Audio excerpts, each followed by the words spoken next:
continue. Oh, so let's start day 2 of the Cytoscape workshop. Okay, it's gonna be mostly PowerPoint to get you the idea where the data is coming from, how it's generated, and this explains the strange things we've seen yesterday. So come on.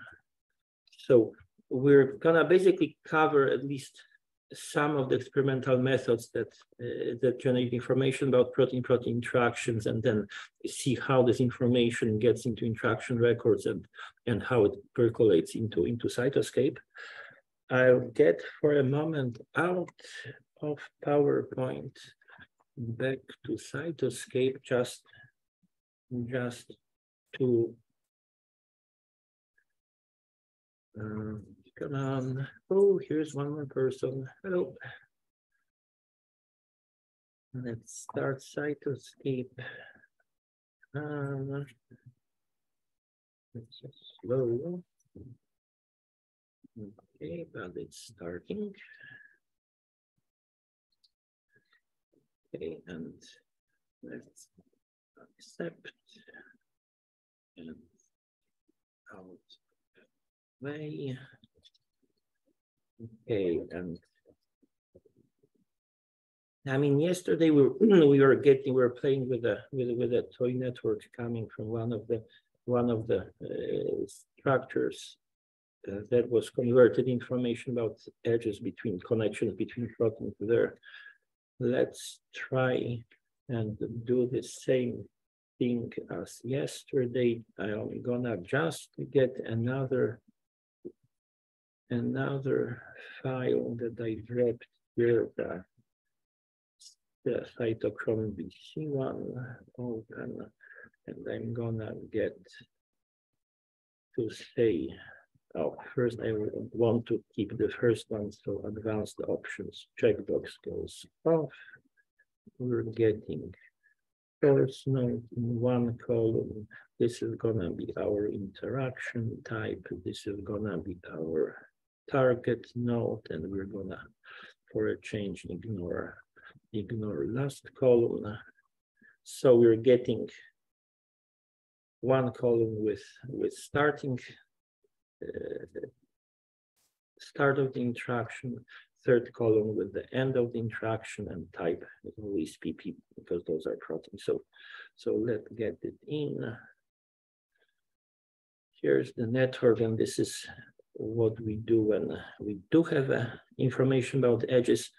And I did show yesterday that we can essentially get ourselves a list of identifiers from UniProt, paste them into the network, into the search field here, and then look for interactions online from whatever variable there. I'm gonna take interactions from IMAX only, and then import those. This might take less or more time depending on how large interaction count is, and then we're close because we don't merging anything, and now we're getting more information about proteins, and some of this thing is very similar to what you can get from UniProt. So if you need to annotate your proteins, you can import stuff from UniProt and then add to individual nodes.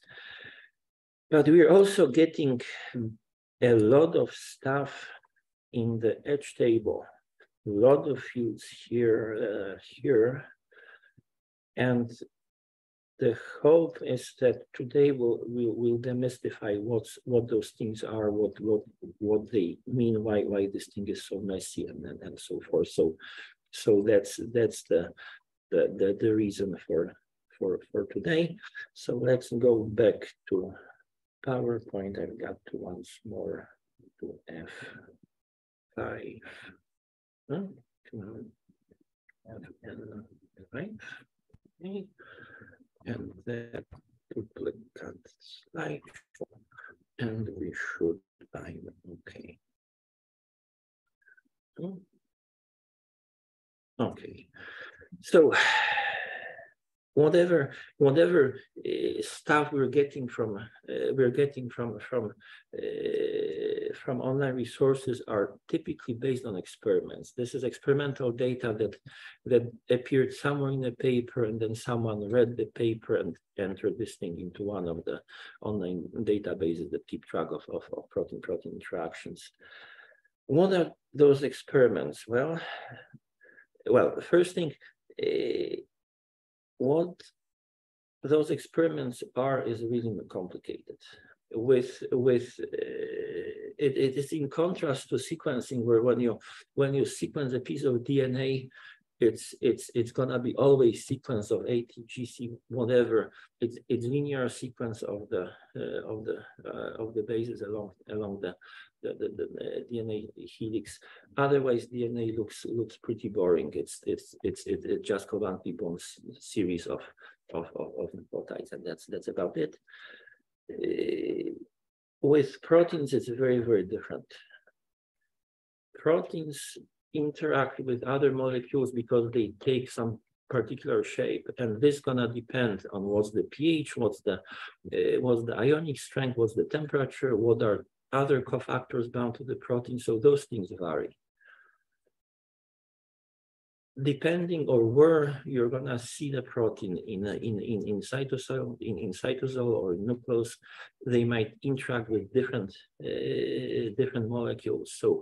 So interactions are not constant because of the conditions that a given protein is sitting in. It depends on where it's sitting in. So those are things which complicate experiments and might give you different answers depending on how experiment is performed. In addition, it's not only conditions that are external to the protein. Protein can be modified. Protein can be phosphorylated. Proteins can be methylated, and this might change what are the interacting partners. So this is another factor that complicates experimental approach to getting interactions. And finally, not all the interactions are permanent. Some are for most of the lifetime of a protein.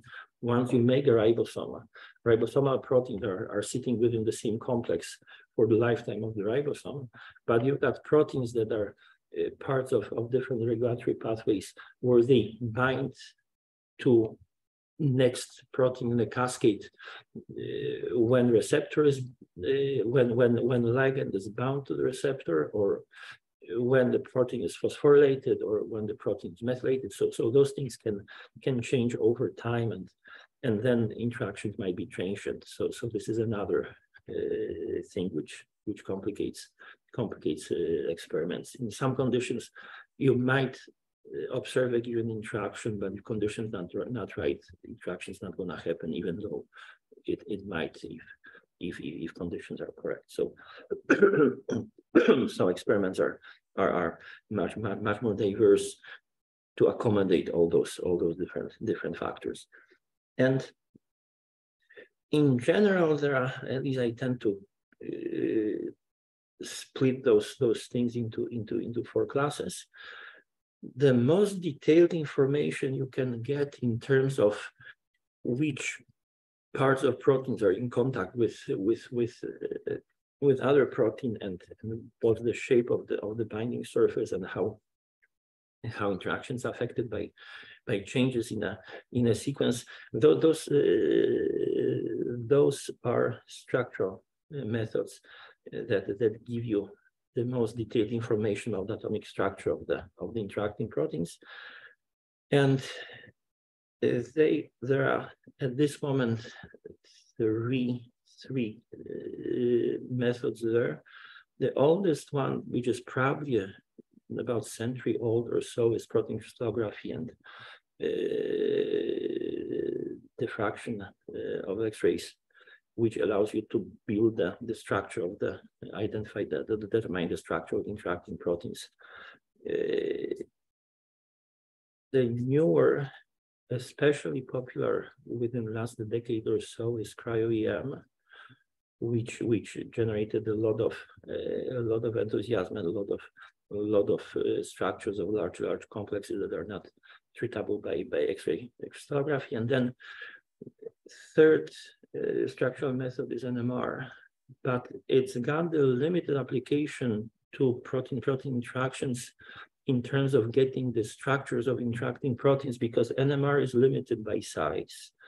It doesn't work that well with protein and complexes that are large on the size of, on a scale of hundreds of kilodaltons, and this eliminates a lot of structures of complexes because they're just too large for NMR.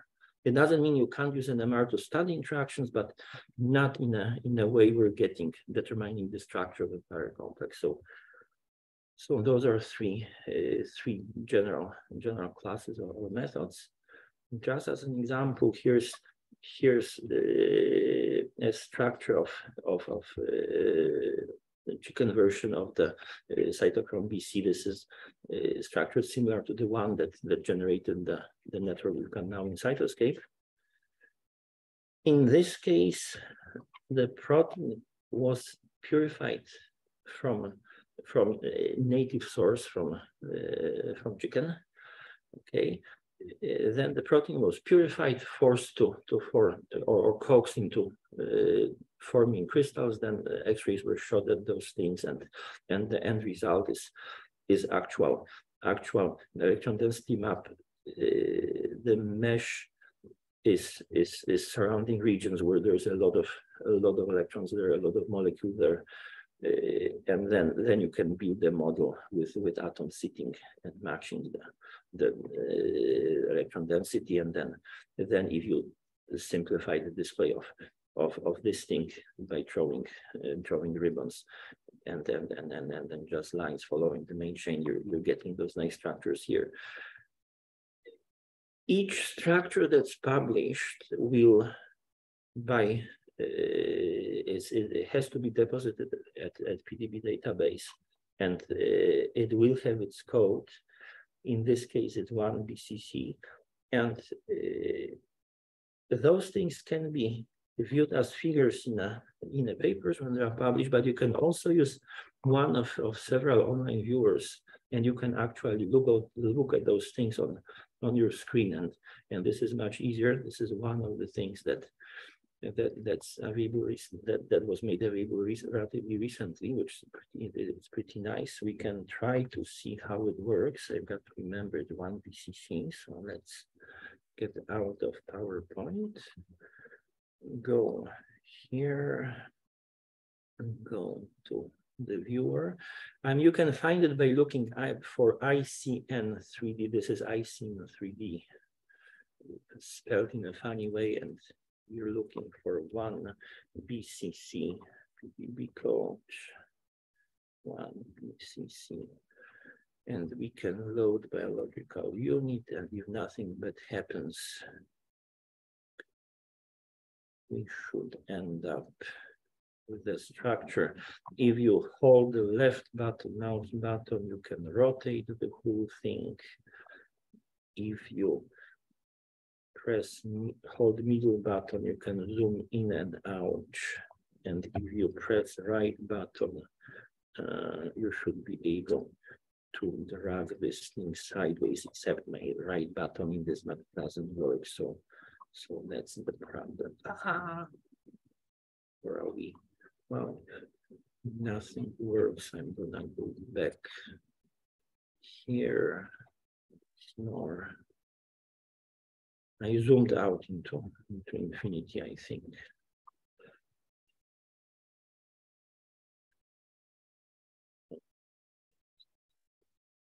Okay, so we can rotate, we can zoom, and there's a lot of options here. We can change how things are displayed, how we can change representation from ribbons to let's say something very simple like a C alpha trace, and now we see just the line connecting C alpha carbons along the main chain. So this is a very, very simplified version of representation, we can switch to something more complicated. Let's say we can show everything as sticks, and then we've got actually every bond shown between atoms for the side chains, and then depending on what you want to see, we can change the way protein is shown. We can change the way the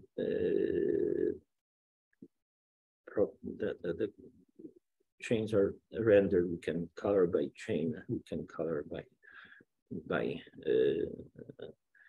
rainbow for chains.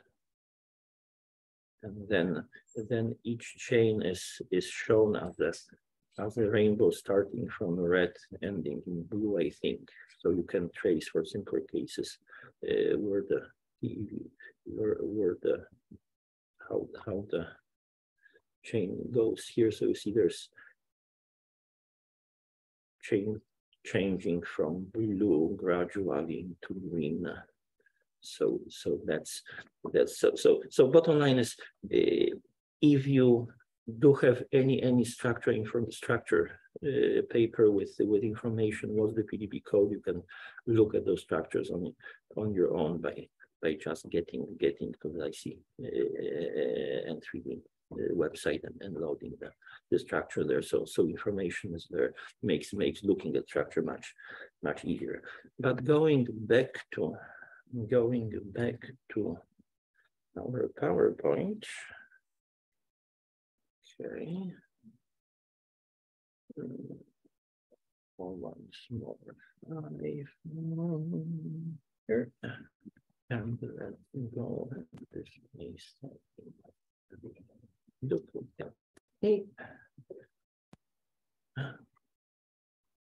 Okay.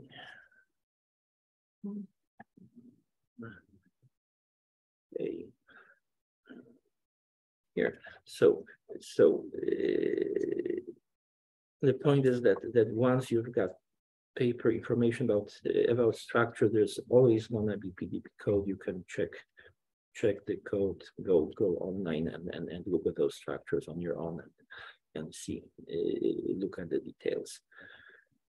This structure, getting to this structure was relatively easy because you were able, the authors were able to get the protein purified from native source, no cloning, nothing there.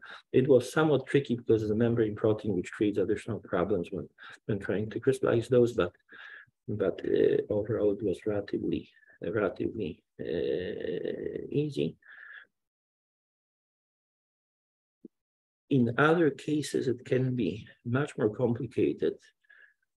Getting proteins crystallized is actually the bottleneck of entire method, and might take years, not decades, to get the conditions right.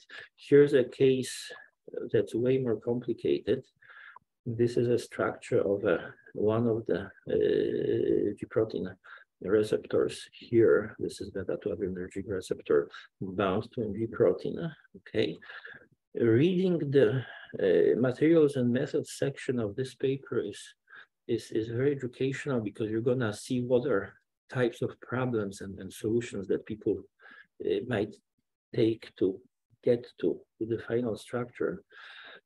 The interesting thing is that the receptor itself is human, so this is a human version of the receptor, except it's cloned and expressed in insect cells, because this was working, okay, and this was done on a trial and error basis. The G protein, the trimeric G protein, is actually a mixture of chains coming from either bovine or cow and rat. So 2 of the subunits are coming from cows. 1 is coming from rat.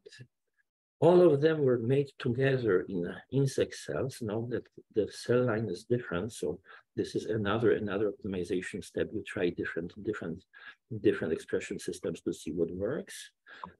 Now, to stabilize the complex, they had to add the nanobody raised against one of the G protein subunits that was made in E. coli, purified, and then added after the complex was formed. And then to make it more complicated, to get the whole protein more soluble so that it can be handled. Remember that the receptor is the membrane protein, so it's got to be solubilized with some sort of detergents. It's still not not perfect. So they actually made the fusion with T7 with the lysozyme to actually increase the area of the protein that's exposed, that's soluble, so that it makes the biochemistry easier. So this is like jumping through hoops. It took years and took a lot of trial and error to get this thing going. The good part is that this is a structure that get Brian Kubicka Nobel Prize. So here it paid off. It doesn't pay off all the time. There's a lot of projects where you start crystallizing proteins and you think it's gonna work, and then somewhere you're getting stuck, and that's it. So that's the problem with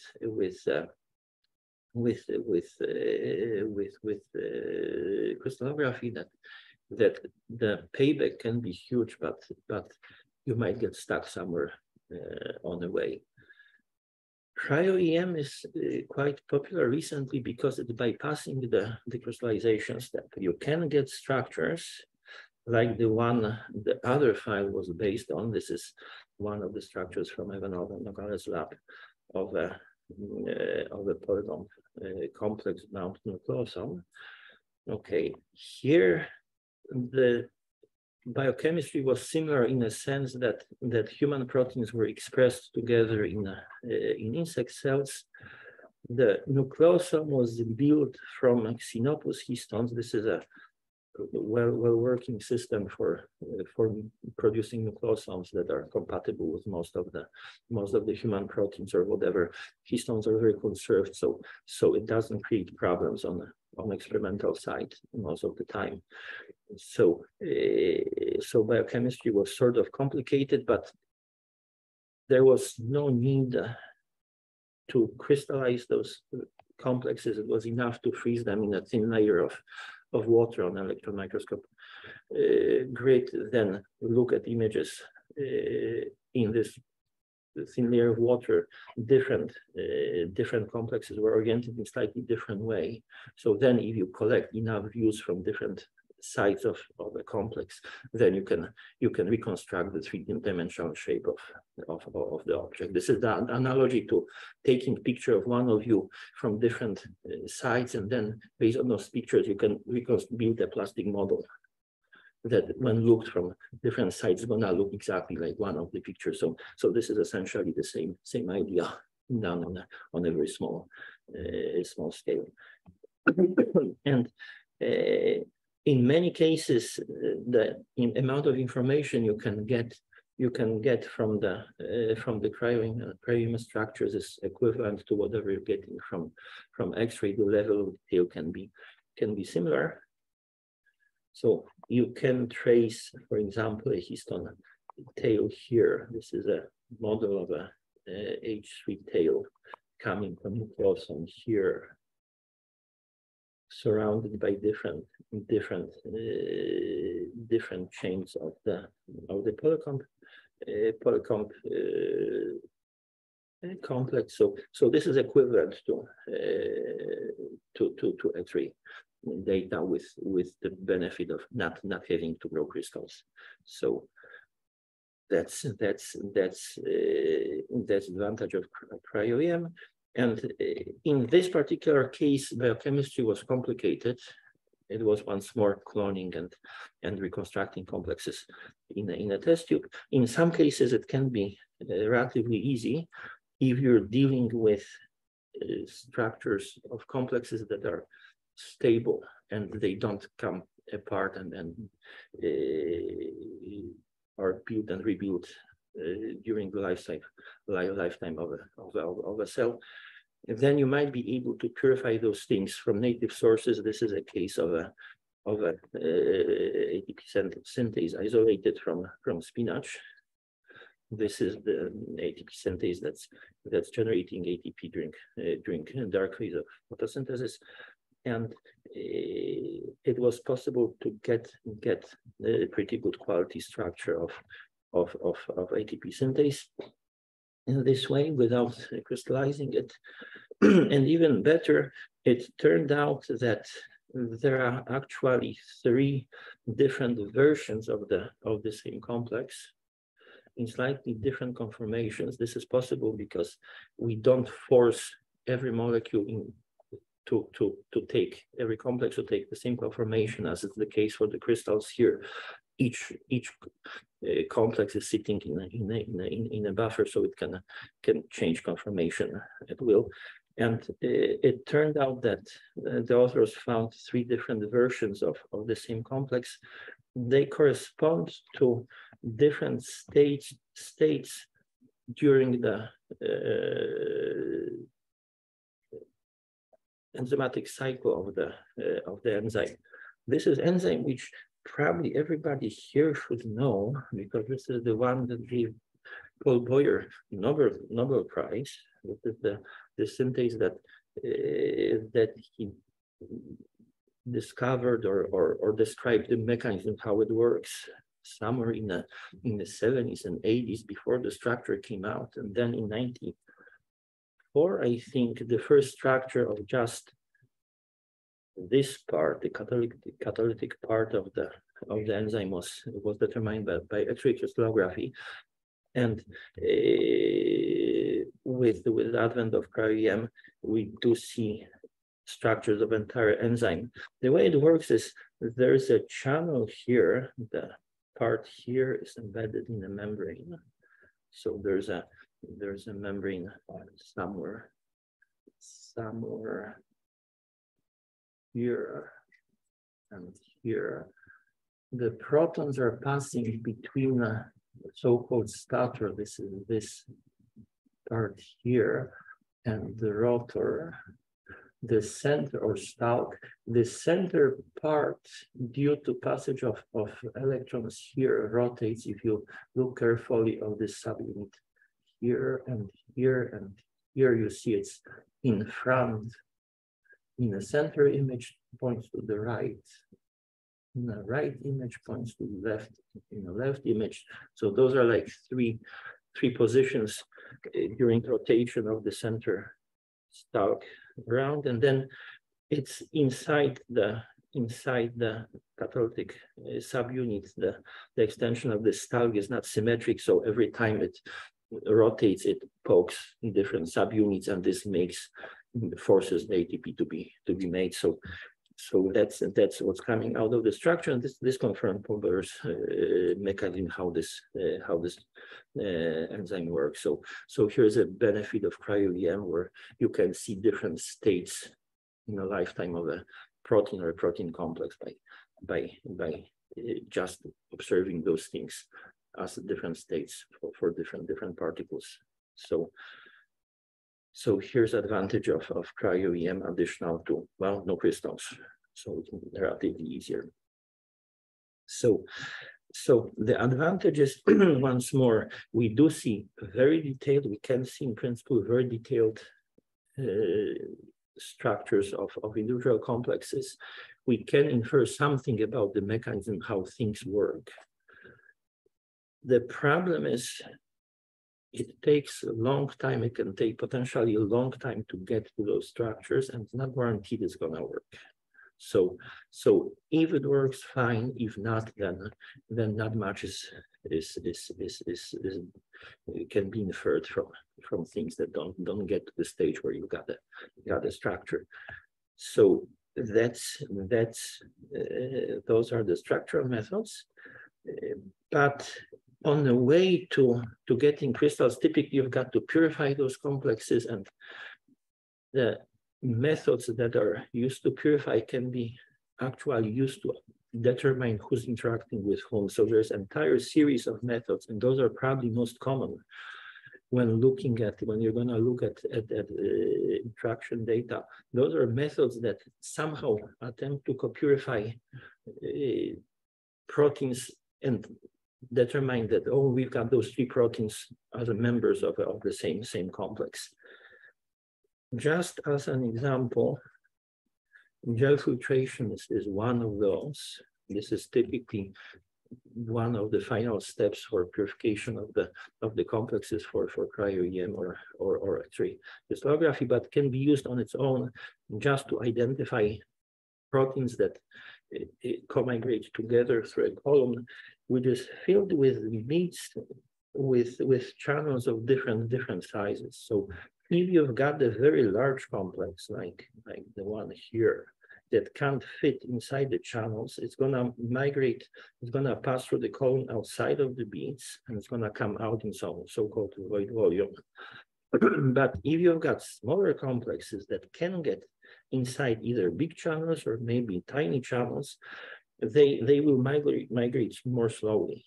And then over time, you're going to see different peaks coming off the column. Initially, you're going to have things that are big, then things that are smaller, and then finally the smallest things.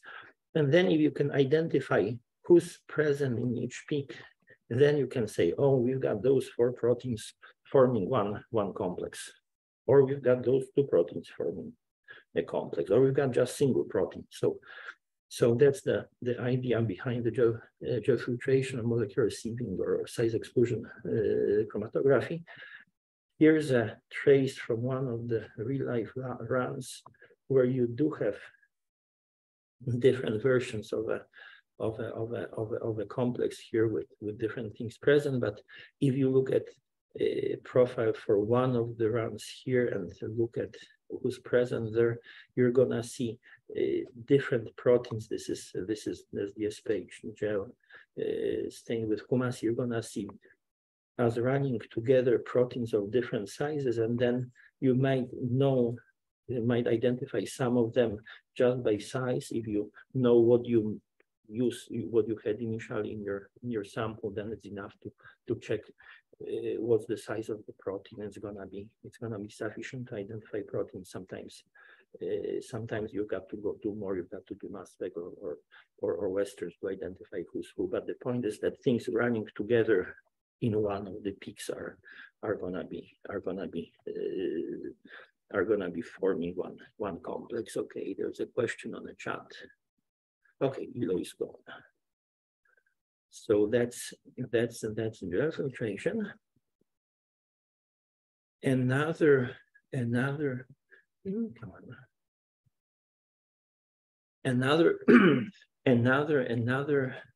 chromatography method that's used to identify proteins that interact together is affinity chromatography. Originally, it was based on using immobilized antibodies to bind to one protein, and then so we had the beads with the binding sites for one particular protein. Originally, those were antibodies. Those were things that people were able to make to bind specifically to a given protein without the need of cloning of any sort. Nowadays, it's easier to have a affinity site here that binds to, let's say, a series of histidines, so-called histac, that's cloned into a protein to have specific affinity for immobilized nickel atoms.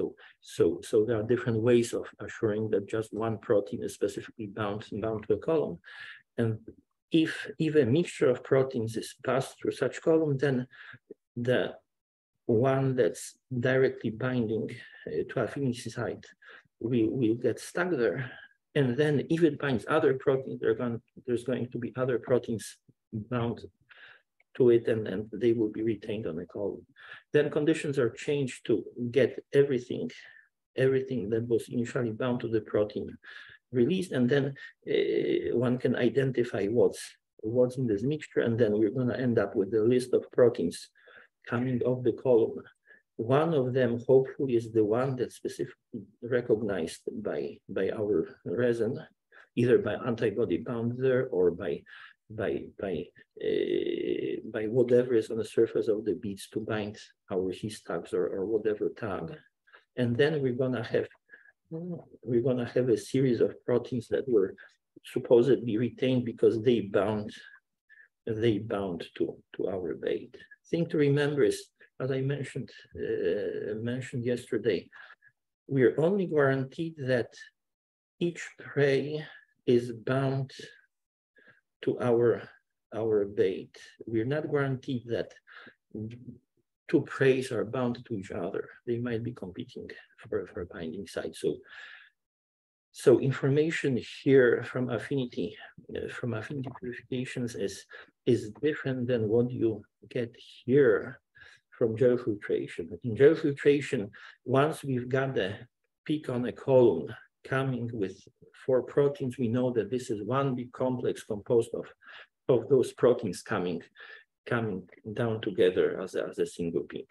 With affinity purifications, we do have a group of protein eluting at the same time from the column, but doesn't have to be the same identical members of one complex. Those might be mixture of complexes that do have one common bait between them, and then different preys attached to different versions of the column. So if you get this thing out of the entire workshop, it's great, because a lot of people are confused. I mean, there's a lot of misunderstandings what you can infer from affinity purification versus gel filtrations, and there was a decade or so and more, there were long discussions and how to deal with the data, how to represent it. So if this one thing gets out, it's already gain.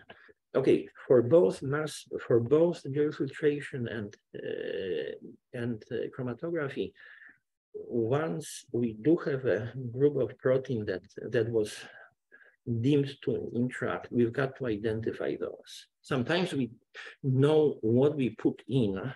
So if we identify that those proteins are coming together in one peak, we're done. It could be that we just mix 2 cloned proteins together and we check if they both elute together or retained together on affinity column. So then we've got 2 different proteins coming off. We know what we put in, so this is probably what's interacting. In other cases, quite often we might initially immobilize by some affinity site a known bait. Let's say we clone human protein E. coli, we raise antibody against it, we prepare a column with this antibody attached to the beads, we then attach this clone protein to the column, and then we pour cell lysate over the column. We're gonna find that, let's say there are 5 different proteins coming off by Kumasi staining, but we don't know what they are. And then we've got to somehow identify them. We can either guess what those proteins are if we know something about the system, and we might have somewhere in the fridge antibodies, so we can do Western and identify some of the bands as matching our guesses, because we do Western and we do find things in purification that we expected to find. In other cases, we're going to find bands that are completely novel, and then typical approach nowadays is to do mass spec. Just cut out the band and see what those proteins are by analyzing the mass spec spectra of the protein there. So for most of the experiments, it's typically the flow is make proteins, then somehow demonstrate they interact, and then somehow identify what those interacting proteins are. So this is typical series of steps in any interaction experiment. Now, if the complexes are not stable enough, those things might fall apart, and you won't see them retained on the column, because they will fall apart. They might be present in the lysate, but while things are going through the column, conditions change, so they might fall apart. So one way to bypass this problem is to try to stabilize complexes by cross-linking. So you come up with molecules that can make covalent links between two sites on a protein. And if two proteins interact, this thing will be able to bind to form a bridge between two subunits of a complex. So this way you're stabilizing complexes. Sometimes this approach can be used for cryo-EM if the structures you want to determine are not rigid enough, then you might try to cross-linking to stabilize complexes. But cross-linking can be used for stabilizing complexes during affinity purification steps, or it can be used on its own. You might just cross-link proteins in your sample, and then either identify who's interacting by looking at masses of those big covalently cross-linked complexes and infer what are the parts of the complexes by looking at what are the possible members of this big complex. So this is one way, or you can just chop all those things into fragments. Some of them will be composed of the cross-linker and two pieces of protein with sequences that you can identify by mass spec. And then you can see that the yellow fragment came from the yellow protein, the red fragment came from the red protein. So you can infer that, okay, yellow protein and red protein do have to be nearby, so they've got to create a complex. So those are possible applications of cross-linking combined with mass spec typically. And nice thing about the co-purification methods, so affinity purification, gel filtration, possibly combined with cross-linking, is that those methods are relatively cheap to execute. They are easy to scale up. So you can do a lot of those experiments. You can run series of experiments mutating different residues in one of the proteins to see how mutations affect interactions and things like that. So that's the advantage. The disadvantage is you're missing all the structural information. So you know who's in a complex, but you don't exactly know what are the interfaces, which residues are important. So the amount of information is much smaller.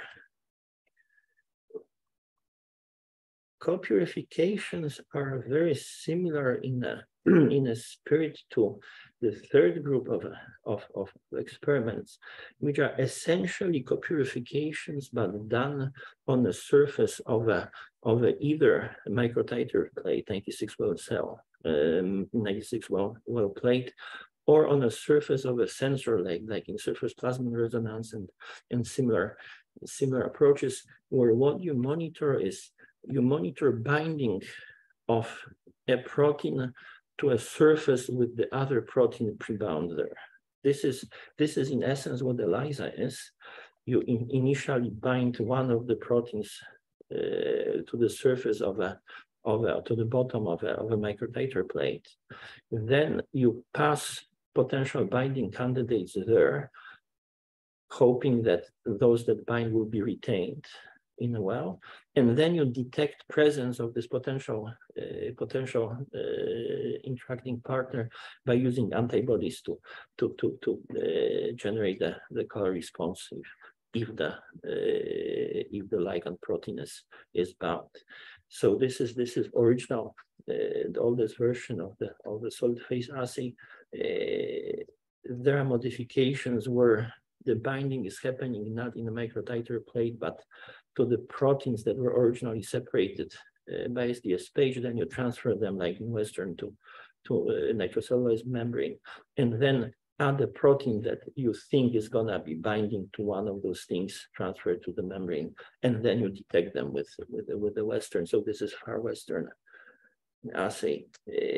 Another variant is you monitor literally binding of things to the surface of the cell by optical means. And initially you've got the one protein bound to your biosensor cell. And then in real life, real time, you monitor binding of interacting partner when it's passed over the surface with the binding partner immobilized.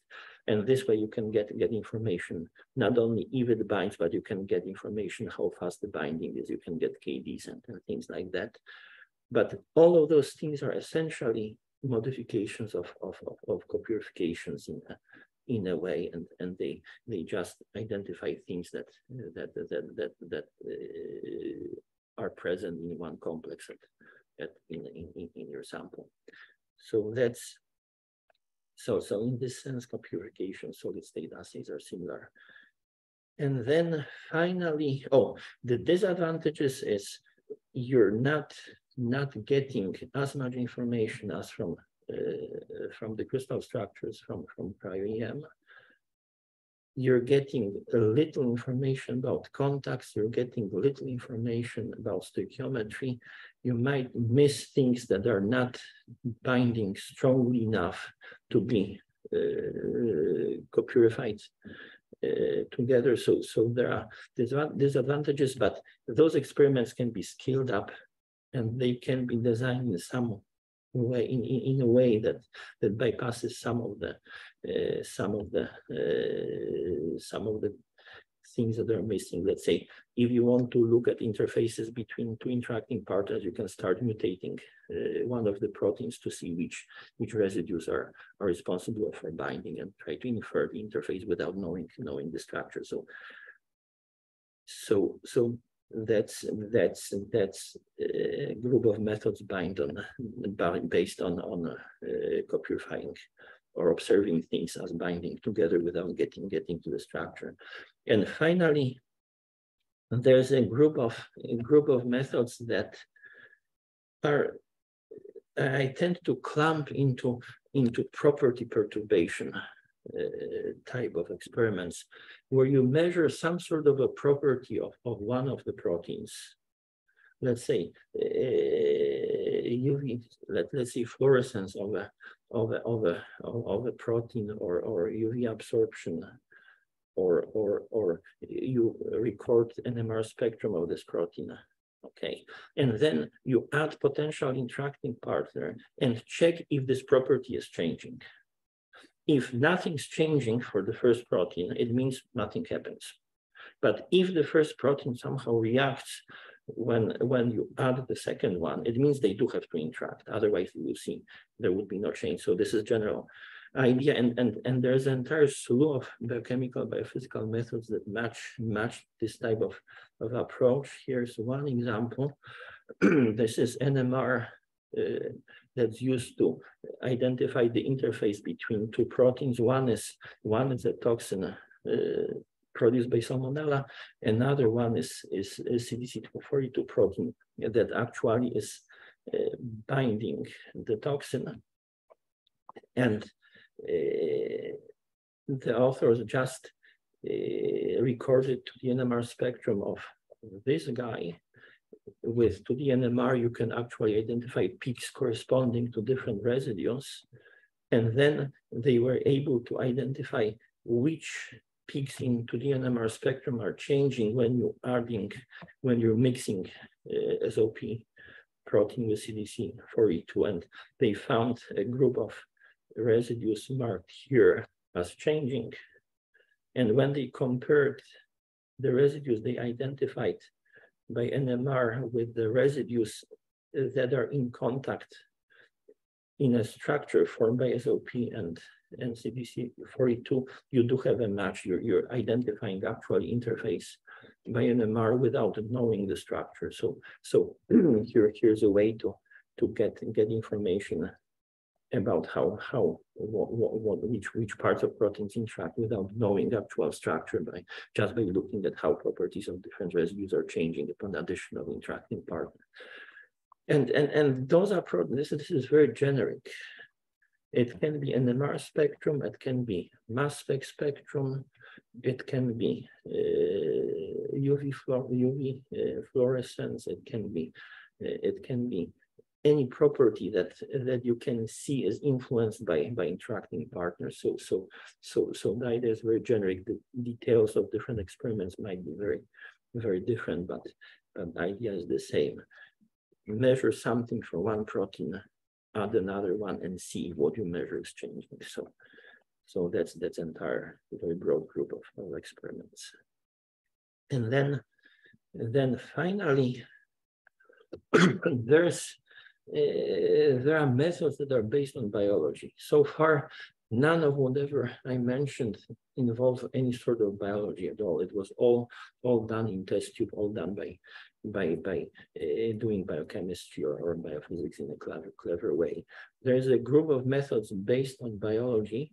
Those things go back to late 1980s, I think, when the first so-called complementation assay was set up. It was this two-hybrid method. The idea came after observing that transcription factors are often built from two domains. One domain, here marked in green, is binding to a promoter region of a gene, and the other, marked in cyan, is binding to RNA polymerase. With transcription factors, those two domains are parts of the same chain, so always co-core. So if the green domain finds promoter and binds to it, then it recruits polymerase through the activation domain, and the reporter gene is turned on. The observation was that you can cut this protein into two parts. They will fold properly. They would bind to either DNA or polymerase on their own. But if they're isolated, they will not induce the translation and expression of a given gene. But if instead of the linker connecting those two things, you fuse two proteins that potentially interact with each other, then interaction of the yellow and red protein will reconstitute transcription factor, and then this complex will activate the gene. So this is the idea behind original is to hybrid method. Here's the experiment. We've got two different proteins here that are expected to be interacting. Okay, one is fused with DNA binding domain, one is fused with activating domain. Okay, and then you've got different versions of the proteins, and if you look carefully, you're gonna see that in some columns you do have growth of the cells that contain constructs that are made with potential interacting candidates. In some places you don't see things, and from this thing you can infer who's interacting with whom. Essentially, the idea is that if those two things fused to pieces of transcription factors are interacting, you're gonna turn on gene expression or not. This thing doesn't always work. There's a lot of things that can go bad.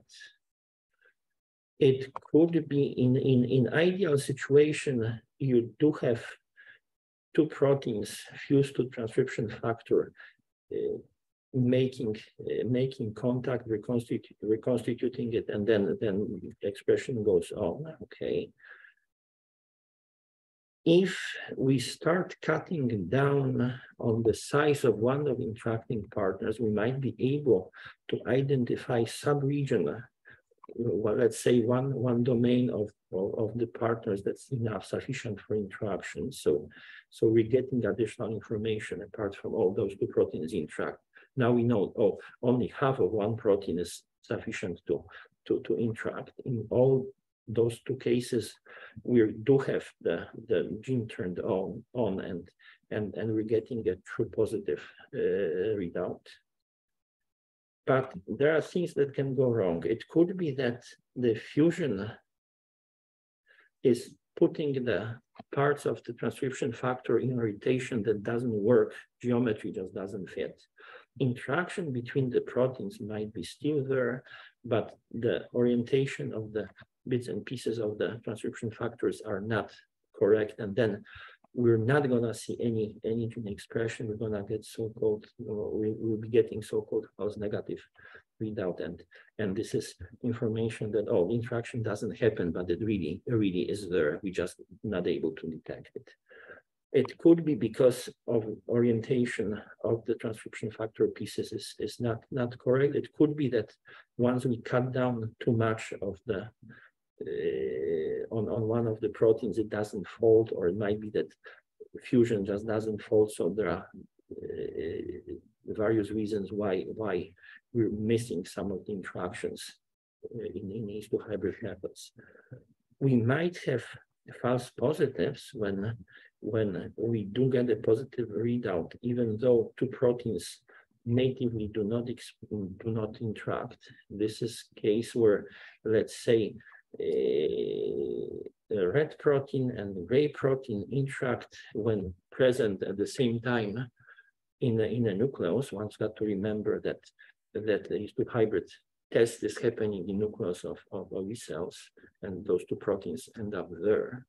But if in native setup, red protein is always in cytoplasm and gray protein is in a nucleus, they will never match. So in a real biological case, this interaction doesn't happen, even though you can observe it in a hybrid assay. So this will be considered also a false positive thing. And if proteins don't interact and we don't get the readout, this is correct. It's just interaction doesn't happen. The tricky part is to sort out to see how to interpret the results and how to make sure that we're finding out only true positives and true negatives and how to eliminate those things. And that's large part of complementation assays. The nomenclature here, it's very similar to whatever we had for affinity purifications. With affinity purifications, the protein that binds to the column is called bait by convention. Proteins that co-purify are called praise. The nomenclature is also used for complementation screens. Typically, bait is a protein that is binding to DNA. So typically, the protein bound to the green domain binding to the promoter region. So the red protein is going to be called and going to be referred to as bait. Proteins that are bound to the activation domain are called praise. The reason here is purely historic. The reason is that one of the variants of the hybrid method is to fuse cDNA library to activation domains, and then in attempt to try to find interacting partners of one particular protein bound to the DNA binding domain of transcription factor. So this is like using our bait here to fish out one or more of the praise from the cDNA library. So this is where the nomenclature bait and prey is coming into his2 hybrid and other complementation assays, but it's not exactly the same as with affinity methods. And these two hybrid the setup like here is old as nowadays. There's many more. There are different experimental systems performed in bacterial cells, performed in mammalian cells, performed on the membrane, so you can apply it to membrane proteins. So there's entire slew of variation of those things, but the idea is always the same, that you somehow reconstitute one biological molecule that will somehow turn on a gene, and then you use the gene expression change as a proxy to proteins interacting. So that's how complementation methods work. And typically you don't do those experiments in isolation. The old style, let's say 20 years ago, a typical paper was describing a flow where you started from these two hybrid experiment to identify initially interacting partners of the protein you're interested in. Then you were testing it with some directed is to hybrid with actual full-length proteins cloned and tested into is to hybrid. Then you're doing in vitro assays, possibly quite piece or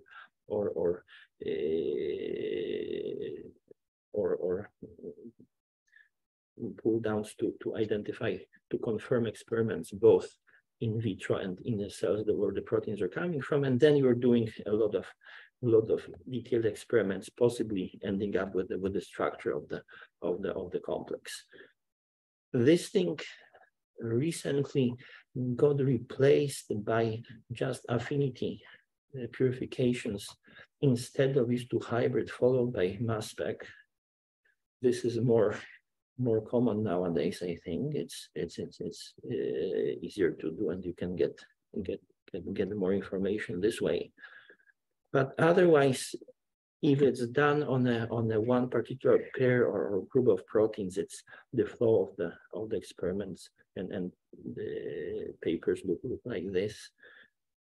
There's a group of approaches where you don't go for details about one particular interaction. You go for identifying as many interactions as it goes. So you just do the initial stages of quasi-piece or confirmation assays on a large scale, with doing a lot of parallel experiments all at once to check if things interact, but then you don't do the follow-up.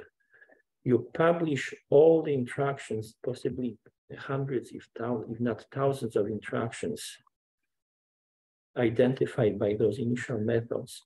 And then the issue is how accurate the results are, how many true positives you're getting, how many true negatives you're getting, how many things you're missing, how many things you're misrepresenting. There's entire group of papers that try to analyze results of high throughput experiments and see how reliable they are, how do they compare to whatever is done in conventional ways. So those are experimental methods in a very short time. The bottom line is experiments can be very different. Experiments can give you very often only partial information, and there might be things that are missing, and there might be things that are ambiguous, and sadly one's got to live with those, because this is what's coming from experiment, and all those experiments are informative, just to different extent. If you're interested in methods, I can recommend sitting through the M230 classes. They will be run every winter by people in structural group here, and you'll have a lot of fun with growing crystals, collecting X-ray data, solving the structures. Same thing with cryo-EM. So if you're interested, you can sit through those things. I think they allow you to audit without enrolling. It's just pure fun from my point of view. if you if you want to learn more about other methods, there's entire class about different experimental methods that's run by Emil Reisler and Jose Rodriguez and Martin Phillips also in winter. And they go through the quarter, method after method after method, providing more details than that can be squished into one day, 3 hours here. So if you got any interest, just enroll or audit those things. It's just a good overview of how experiments are done. And now we've got a 5 minute break. And I'm gonna stop. I'm gonna pause record you. Let's keep going.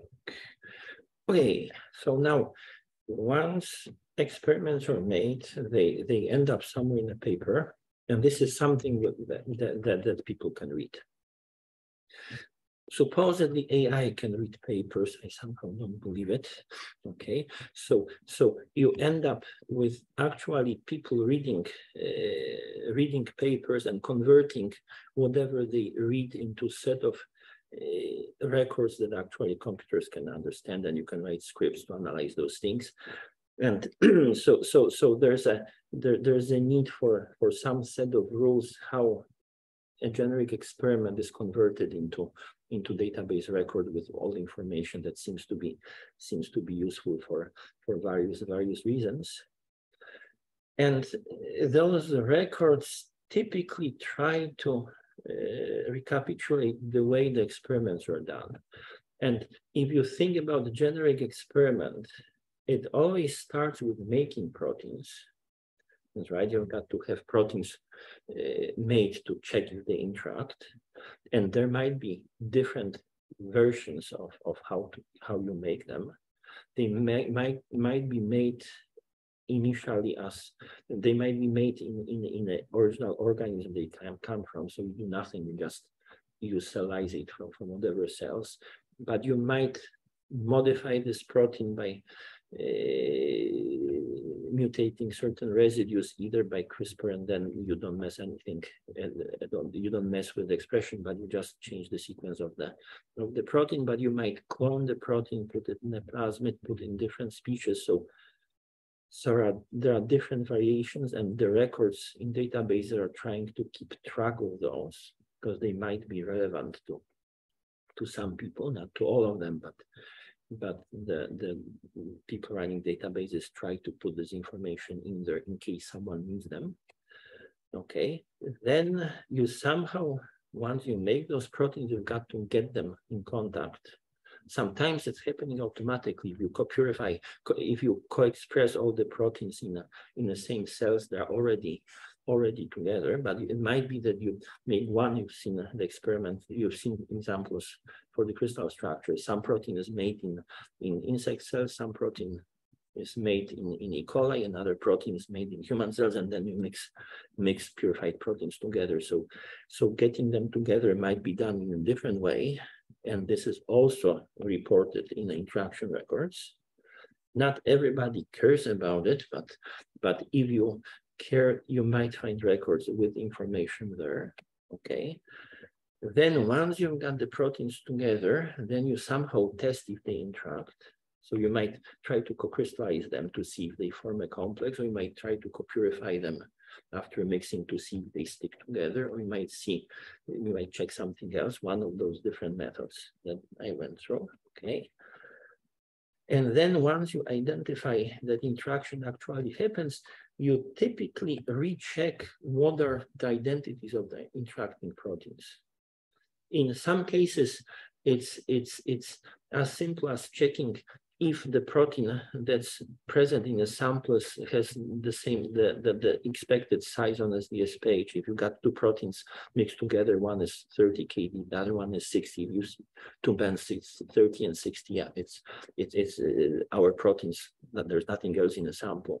In other cases, it's more complicated. You got to go through mass spec or whatever Westerns to identify who is there. So typically, there is some step involving identification of the proteins. And if needed or if of interest, it might be also tested if those proteins are in some way modified, if they are phosphorylated, methylated, ubiquitinated, whatever. So there might be additional step where you check what are the differences from the canonical unmodified version that you see in UniProt, how the protein used in experiment is different from standard. And all those things are potentially reported in interaction records. And that's why you're getting those tons and tons of columns when importing data from IMEX. There are columns corresponding to different features, different parts of description of experiment. You're getting everything there. Some of them is more interesting, some of this is less interesting, but you're getting everything. So sadly, you've got to live with it. Okay. What's there? How does it look like? Okay, so if we make proteins, then for each protein that's reported as in participating interaction, you will have information where this protein was made.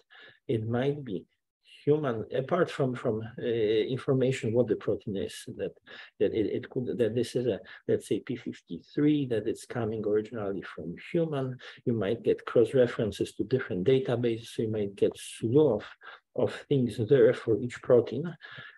But one of the fields you're gonna find in the record is gonna tell you where this protein was made. Let's say this human protein was made in E. coli. Could be, it happens.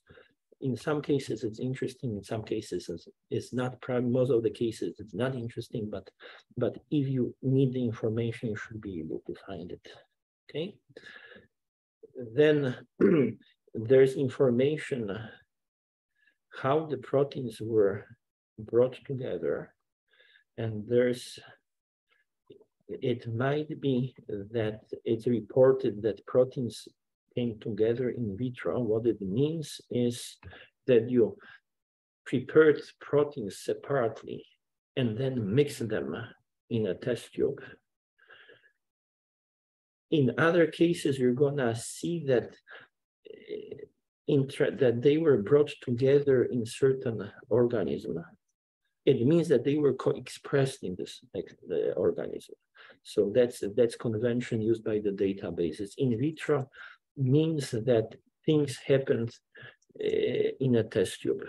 When there's a species, there are cells where proteins were brought together, then you're gonna get the species.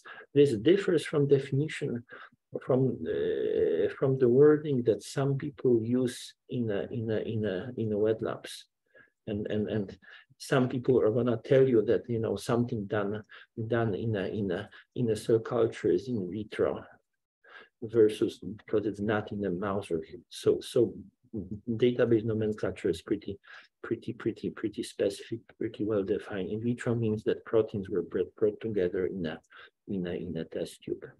So here's an example. If you've got 3 proteins made together and demonstrated to interact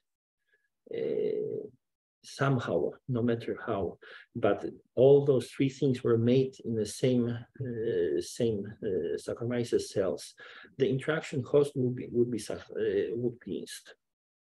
Even though experiment demonstrating those 3 things might be co-IP on a call, whatever, the interaction host tells you that the first time those 3 proteins came in contact was inside yeast cells. The same thing here, we've got 3 different proteins made in E. coli. No matter how interaction was demonstrated to happen, those 3 different proteins had the first chance to meet in E. coli cells. And then because of that, interaction cause is gonna be E. coli.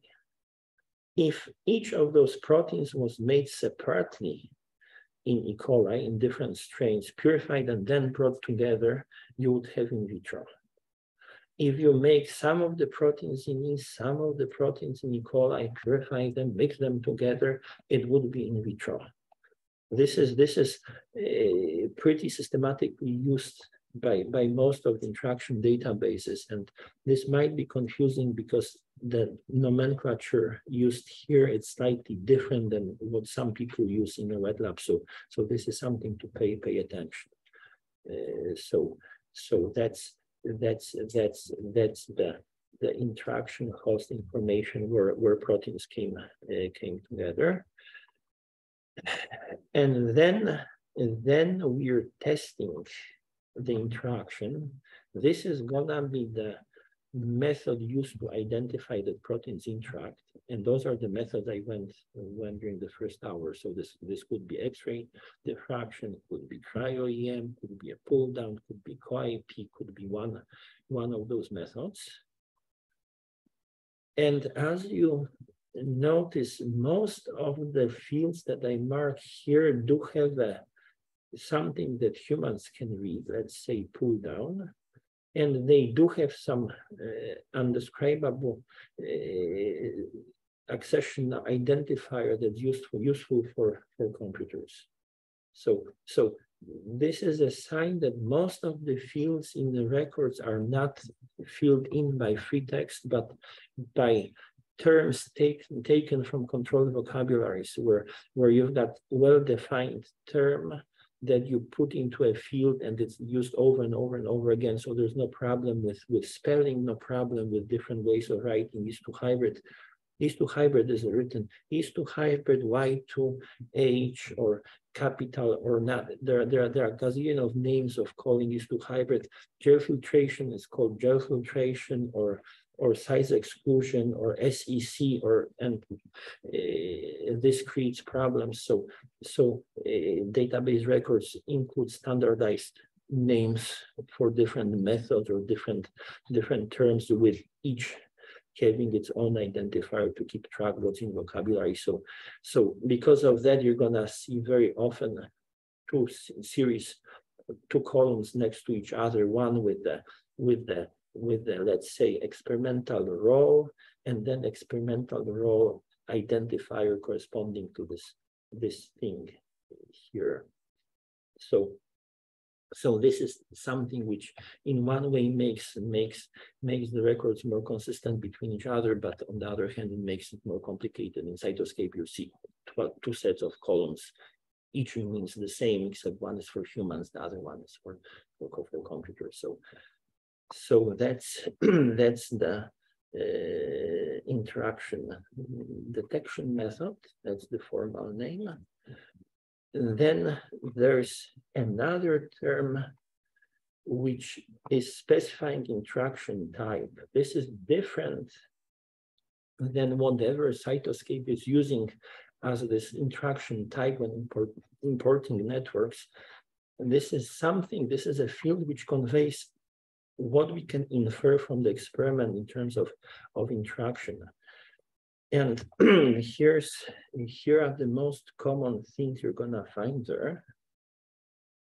Starting from physical associations here, if we've got, let's say, size exclusion experiments where we know that 3 proteins interact together, those interactions would be annotated as physical association. If you see interaction saying that protein A and protein B interact, and interaction type is physical association, it means that they are members of the same complex. And it doesn't tell you what's the spatial relationship between those elements. So it could be that cyan and yellow proteins are annotated as interacting through physical association. They don't have to be in direct contact. There might be something in between bridging them, but they were identified as co-eluting at the same time from the ion exchange column, or they were identified as members of the same X-ray determined complex. So the pairwise interaction would be physical association. We don't know if they're in direct contact. If we do know, we end up with direct interaction, and it could be that we've got the same complex between three proteins, one annotated as direct, one annotated as physical. With physical, you're not guaranteed that all three proteins are each in direct contact. So this complex would be annotated as physical because cyan and yellow are not in direct contact, even though green is in direct contact with cyan and with yellow.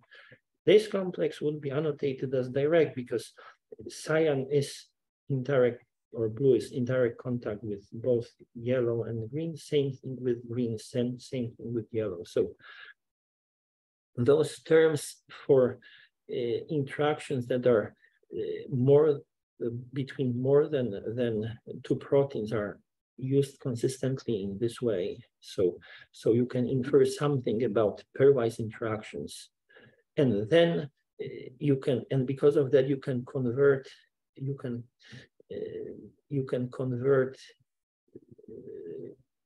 direct interactions between three proteins or physical associations between three proteins into pairwise interactions in a consistent way. Now, in some experiments provide you more. Some experiments can demonstrate that there's actual covalent bond between proteins, typically by disulfides. If that's the case, interaction type would be covalent. Typical experiments demonstrate that those things are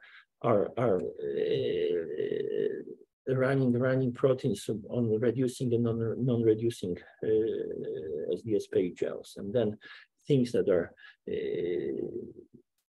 running together on non-reducing gel, but falling apart, running separately on reducing gels are deemed to be covalently bound by disulfide. So some experiments do to demonstrate that interactions are covalent, and then the interaction type would be covalent. And then on the other side of the spectrum, you're gonna have interactions annotated associations. Those are predominantly interactions corresponding to affinity purifications. You're gonna have all those lists of proteins coming off affinity columns annotated as associations. One of those proteins would be annotated as bite. All the others will be annotated as prey. But the entire group of 5 proteins here would be annotated as association. The reason is that all you can tell if you see those 5 proteins coming off affinity protein that you know that directly binds D, the red protein is, all you know is that red is held by the affinity site on the resin, as you see here. And then what happens with other things? Well, it could be that we've got a situation like here where yellow and cyan things bind directly to red, and then the gray guy binds to cyan. But it could be that we've got another complex sitting at different site missing this thing, or you might have another site with cyan thing competed off by the green thing.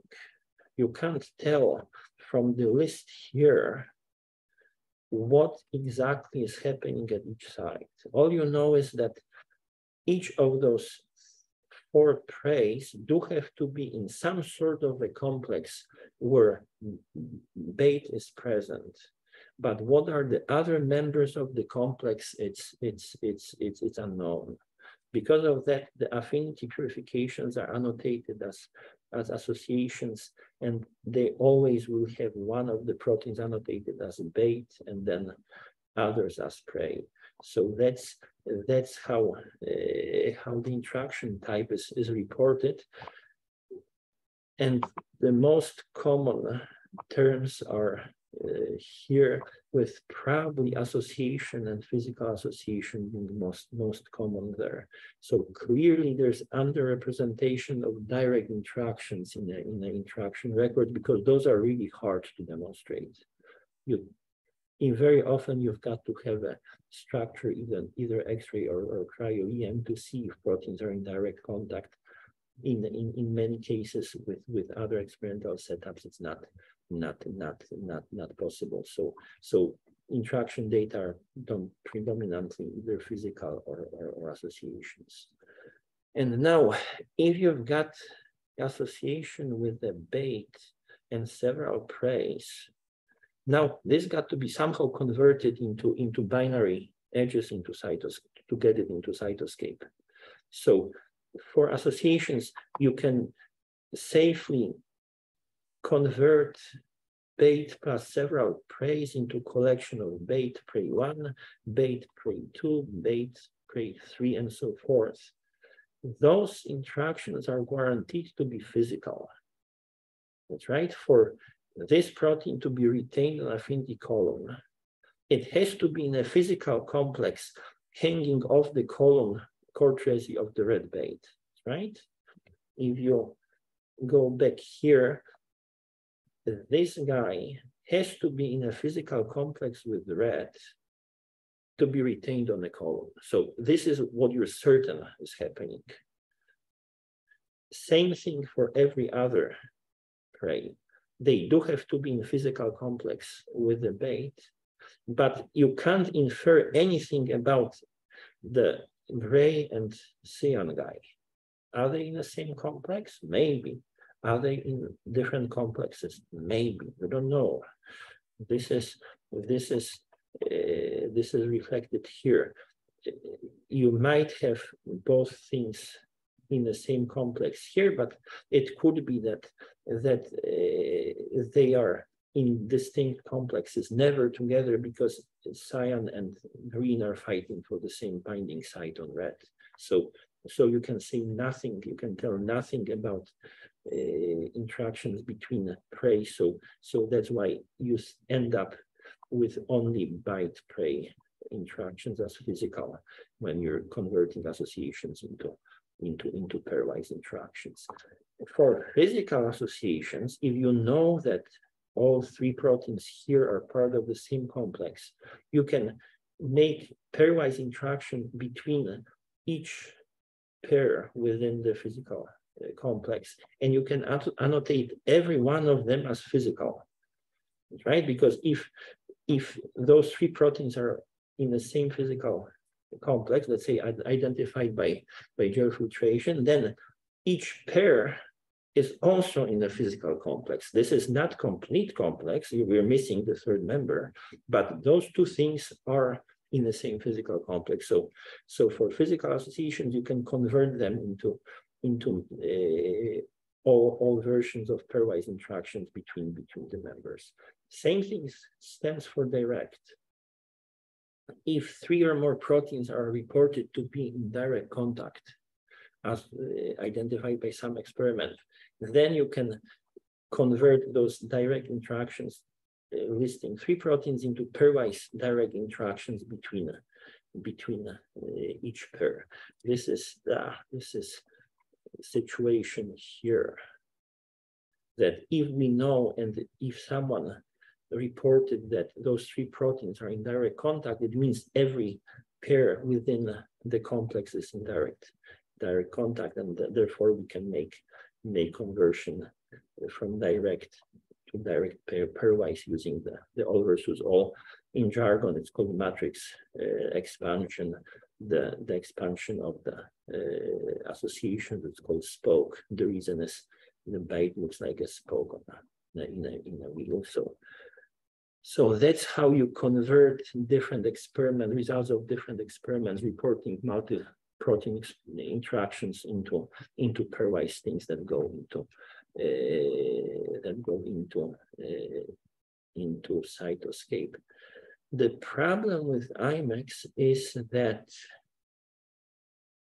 they do expand associations correctly. So associations will be reported as pairwise interactions, except that they will be annotated as association, not as physical. So you're gonna see pairwise interactions imported from IMAX, annotated associations, and they can be safely converted into physical because they are physical. It's a mistake on the side of IMAX, but this is fine. What you're missing after expansion is you never get information what was the parent association interaction. What comes into Cytoscape is missing your starting multi-body interaction. So this information is lost. And if you do care about it, then suddenly you've got to download interaction records and start writing scripts to analyze those things. In Cytoscape, all you're getting is just what's on the right side. So this is one issue. Another issue with imports is that physical associations are suddenly expanded as spokes, not as matrix, with picking some arbitrary protein the role of a bait. That's how it happens. I've tried for a long time to convince people doing this expansion when providing IMAX data to do it in a proper way. There's too much resistance and too many scripts, whatever. I've heard many reasons why, and they don't do it.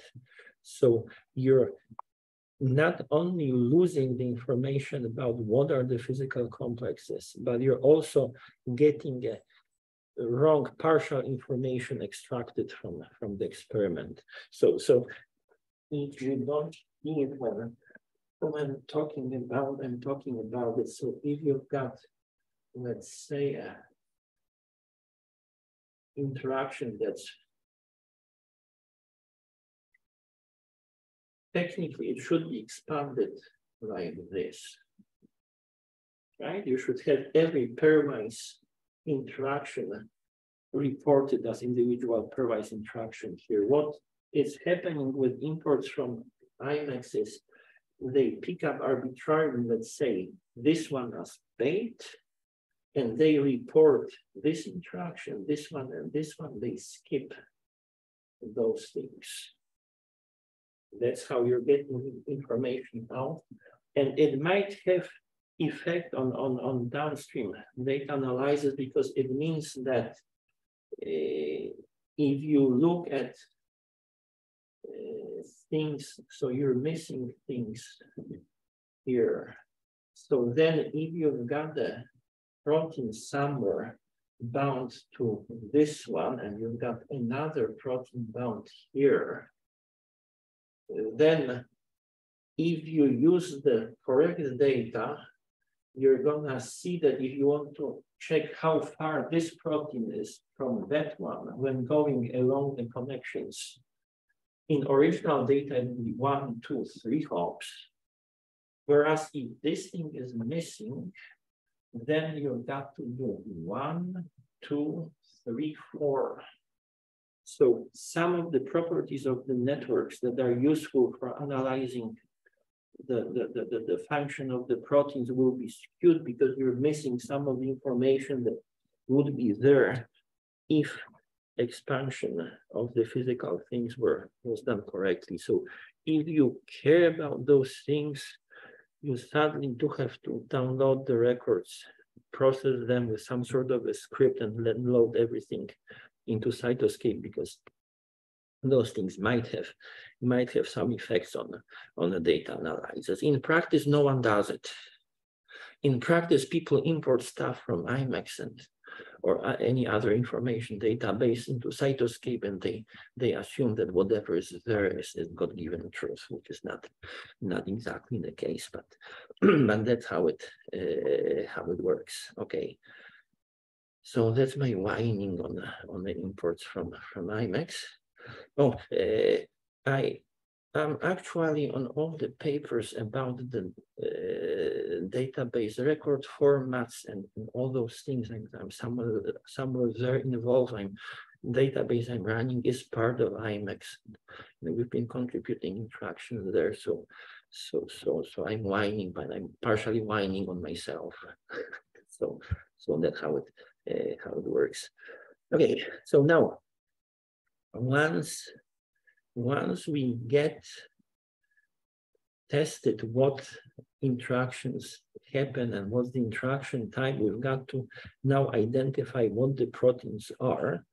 Okay. In some cases, it would be predetermined term used. This is when protein was known to be present in our experiment beforehand. So this is typically proteins that were cloned, proteins that were used as a bait that had the tag, and we know what the protein is. We don't know what the protein is before doing the experiment. Other proteins we've got to really identify, because those are, let's say, proteins identified as interacting with our clone bait, but they came from a cell lysate, from whatever cells, and then we've got 3 proteins, we've got to identify them. So then this is actually a real experiment, a real challenge to identify what the protein is, because it's not clone that came from the soup made out of the cells. There are various methods, and some of them provide you more detailed information, some of them provide you less detailed information, some of them might provide you information that you think is detailed and it's not. Okay, here's a case from the COI piece, from the tap purification that I've shown before. Here's a COI-P, okay. Here's the series of bands that were identified as proteins co-purifying with H2A histone tagged with the tap tag, okay. And the authors took the gel, or either sliced it and identified proteins, or used whatever is there for mass spec doing their CMS, and they came up with a list of identifiers from UniProt, okay, corresponding to different proteins here.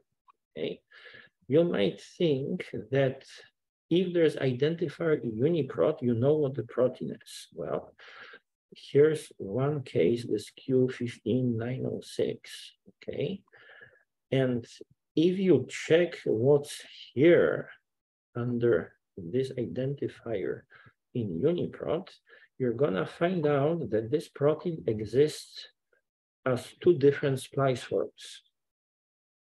Okay, so there are 2 potential candidates for what this Q15906 is. The mass spec can't tell.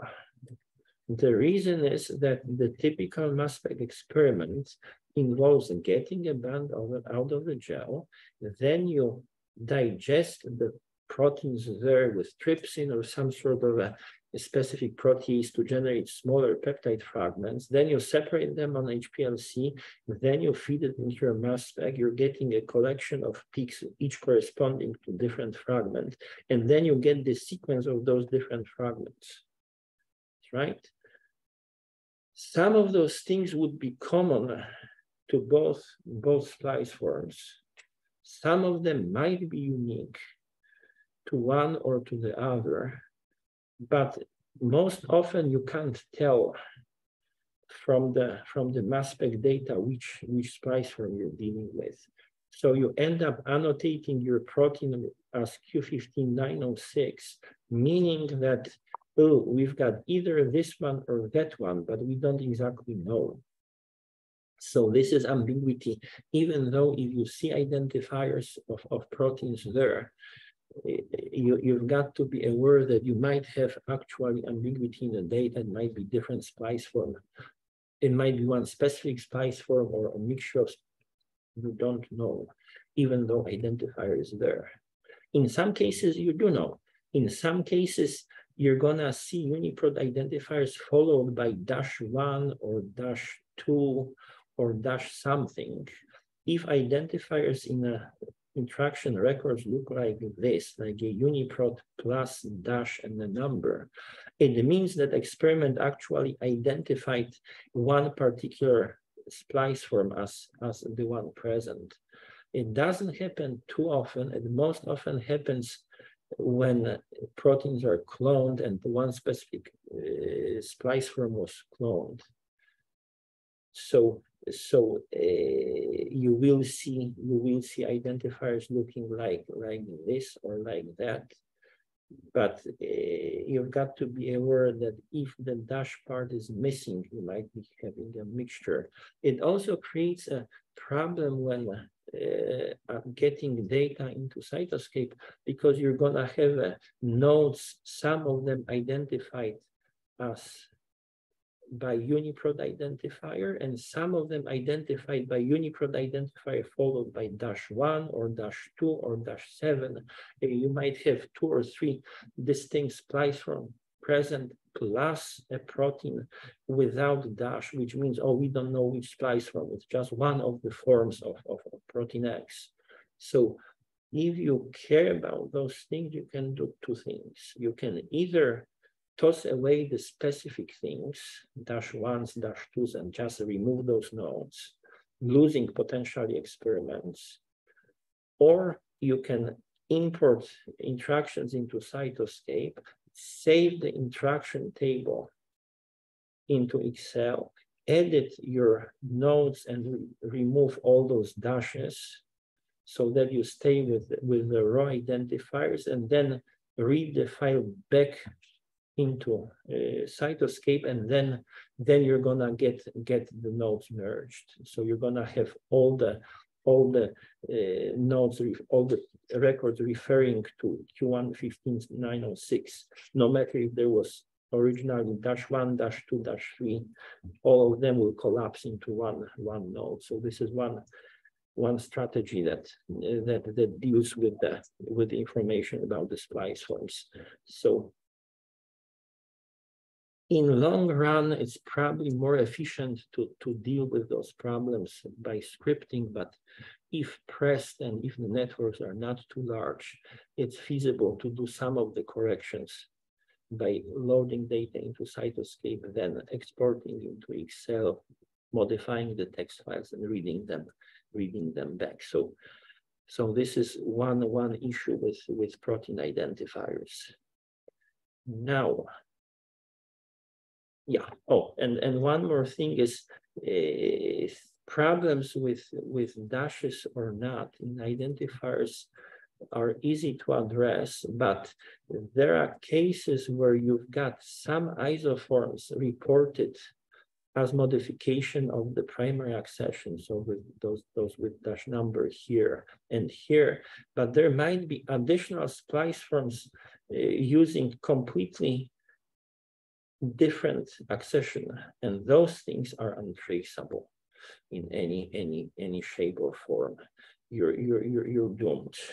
It's if things like this show up on the one or on, if network is tiny, you can do and check everything by hand. On the large scale networks, I mean, those things are practically untractable. So there might be some errors there.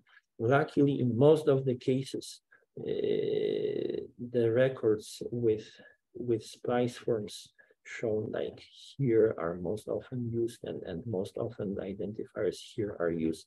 Those things didn't percolate to bioinformaticians' consciousness. So those things don't show up anywhere, but in UniProt, but things might change. Okay. So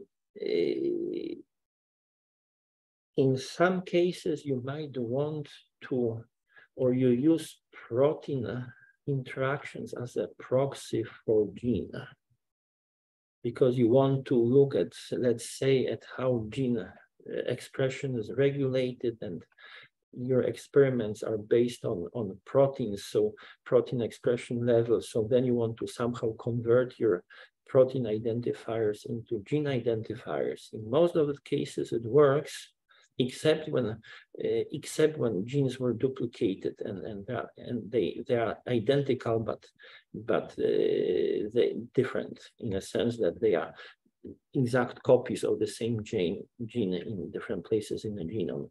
This happens with histones. Histones do have multiple copies of genes. This particular histone here happens to have 1, 2, 3, 4, 5 different genes, each is coding for the same damn protein. You can't tell which gene made a given copy of a protein. And if you're working within the protein space, it's not a problem. But if you somehow doing experiments that are looking at proteins, but then they're trying to look at gene regulation, then there's a problem because you've got 4 gene identifiers to use and you don't know which one. So this is separate kind of worms, and the best case is to avoid anything that deals with duplicated genes. This is actually approach of people curating data. So there's Xenopus is underrepresented because Xenopus does have a duplicated genome. And for every damn protein, there's another gene making the same protein, and then you don't know which gene to use so people see Xenopus papers and they refuse to curate them because it's too much headache. Okay, so there are things like that happening.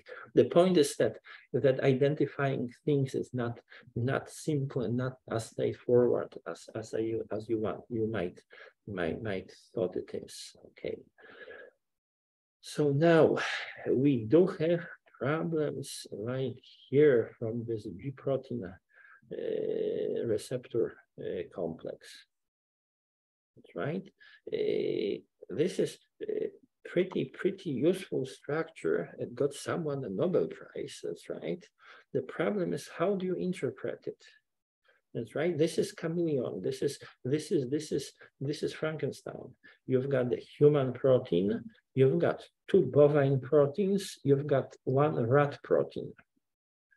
And then if you want to look at interactions between human proteins, then there's nothing there. That's right, because there's only 1 human protein here and 3 subunits of G protein coming from different species. So one approach is ignore. You don't take this thing into account because, well, this is not interaction between human proteins. Another probably more sensible approach is to map non-human proteins into human homologs. But if you want to do this thing, you've got to do it outside of Cytoscape because Cytoscape is not going to do it for you. And interaction records are specific, are following exactly what was done in experiments. So you're going to get the records reporting interaction between human, 2 bovine, and one rat protein. And then if you want to use this information in order to, when building your interaction network, you have to do those mappings sadly on your own, which technically means getting all the proteins, then getting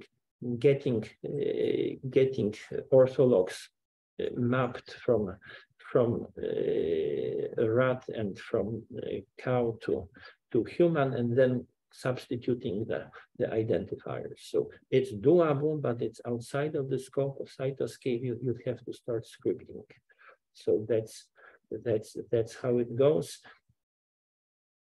Most of the people don't think about it. Most of the people are not even aware of the problem, and they use whatever is coming into Cytoscape. If they want the human interaction network, they import interactions of human proteins with everything, whatever is there, and then they toss away non-human species, and that's done. Most of the interactions are gonna be fine. You're just gonna be missing some of things that are cross species because of the way interactions were detected. So this is something to be aware of. If you're working with large-scale data sets with things that are performed on the order of tens or hundreds of proteins, then probably it's not that relevant, because you're looking at the overall network, and overall network is gonna be more or less correct.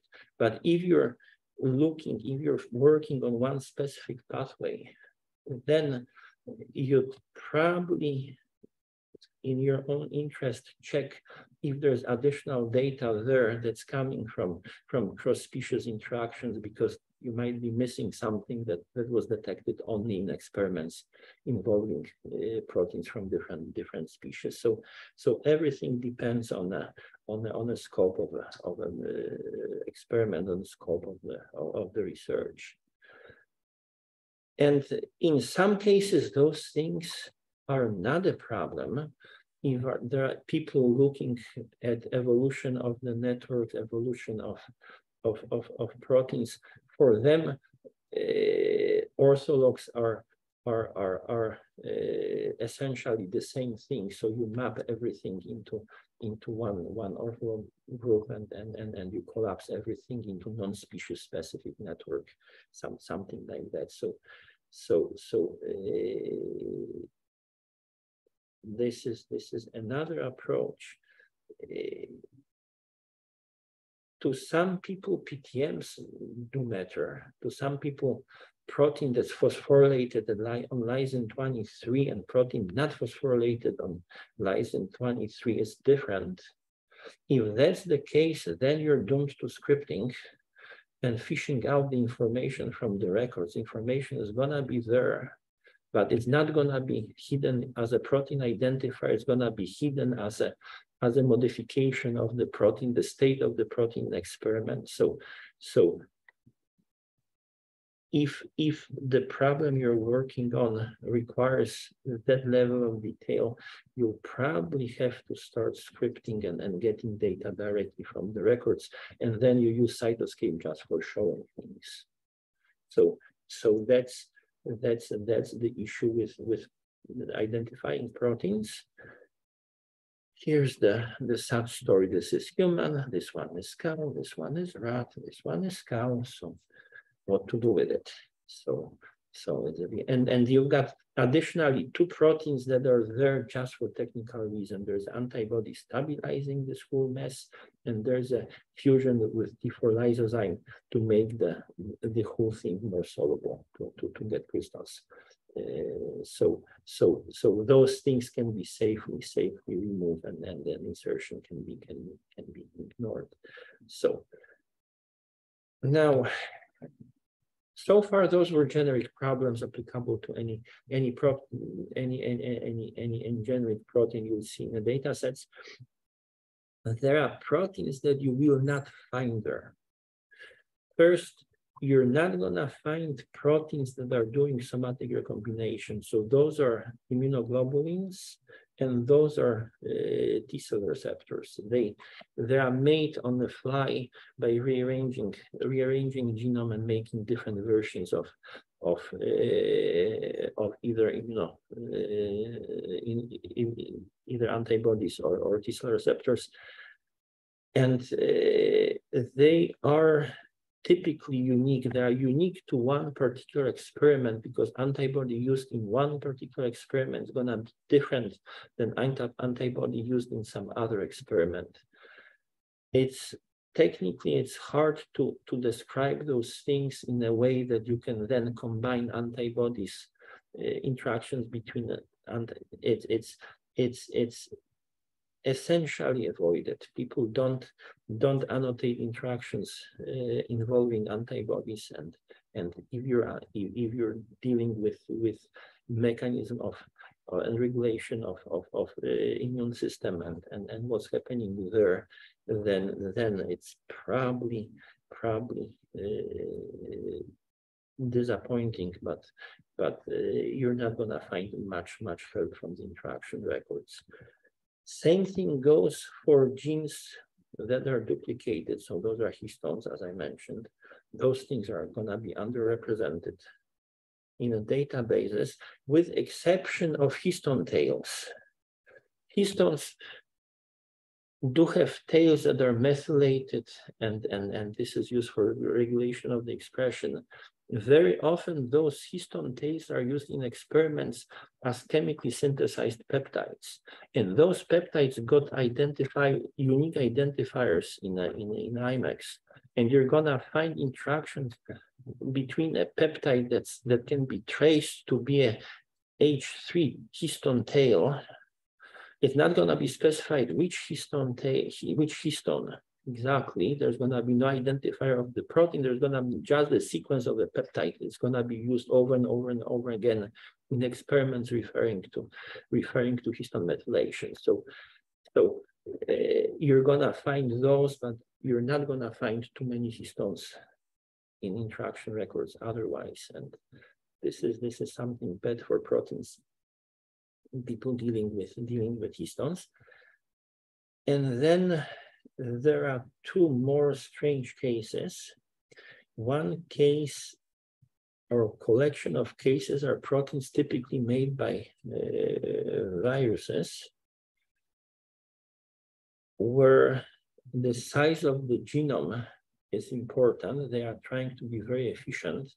So what they do is those things quite often are made as a long polypeptide translated in one shot from a very long gene. So there's one gene in a virus. This way you don't have to have promoter regions for all of those. You have just one promoter and then concatenation of different proteins. And then once translated, it's cut into functional bits and pieces. So here's the example of GAG polyprotein from HIV, which is essentially a concatenation of protein P17, protein P24, protein P7, protein P6, and whatever else there. Those things function on their own as individual proteins. Some of them might be the capsid proteins, some of them might be enzymes, whatever they are, but they do have only one entry in UniProt. To refer to those interaction records, we will say that let's say this matrix protein P17 is identified by the UniProt identifier dash and then identifier of the feature. So this is the only way that one can refer to protein P17 in HIV. So that's what you're gonna see for viral proteins. This is pretty systematic, but it might throw away programs and including Cytoscape when trying to work with identifiers like this, because it looks strange to everybody but people curating interaction records.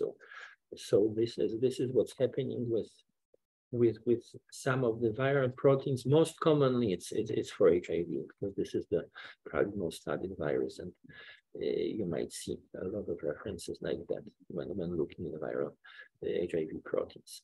And then finally is the ubiquitin, okay, which is entirely a mess, because ubiquitin exists in cells as 76 or whatever number of residue polypeptide that's used to tag proteins in a various way, either by attaching it to one particular lysine on a protein or several in a series to make either linear chain, or those chains might be branched, whatever. There are various ways of using ubiquitin. The problem is that this protein doesn't exist in UniProt, doesn't exist in RefSeq, doesn't exist in any protein database that I'm aware of.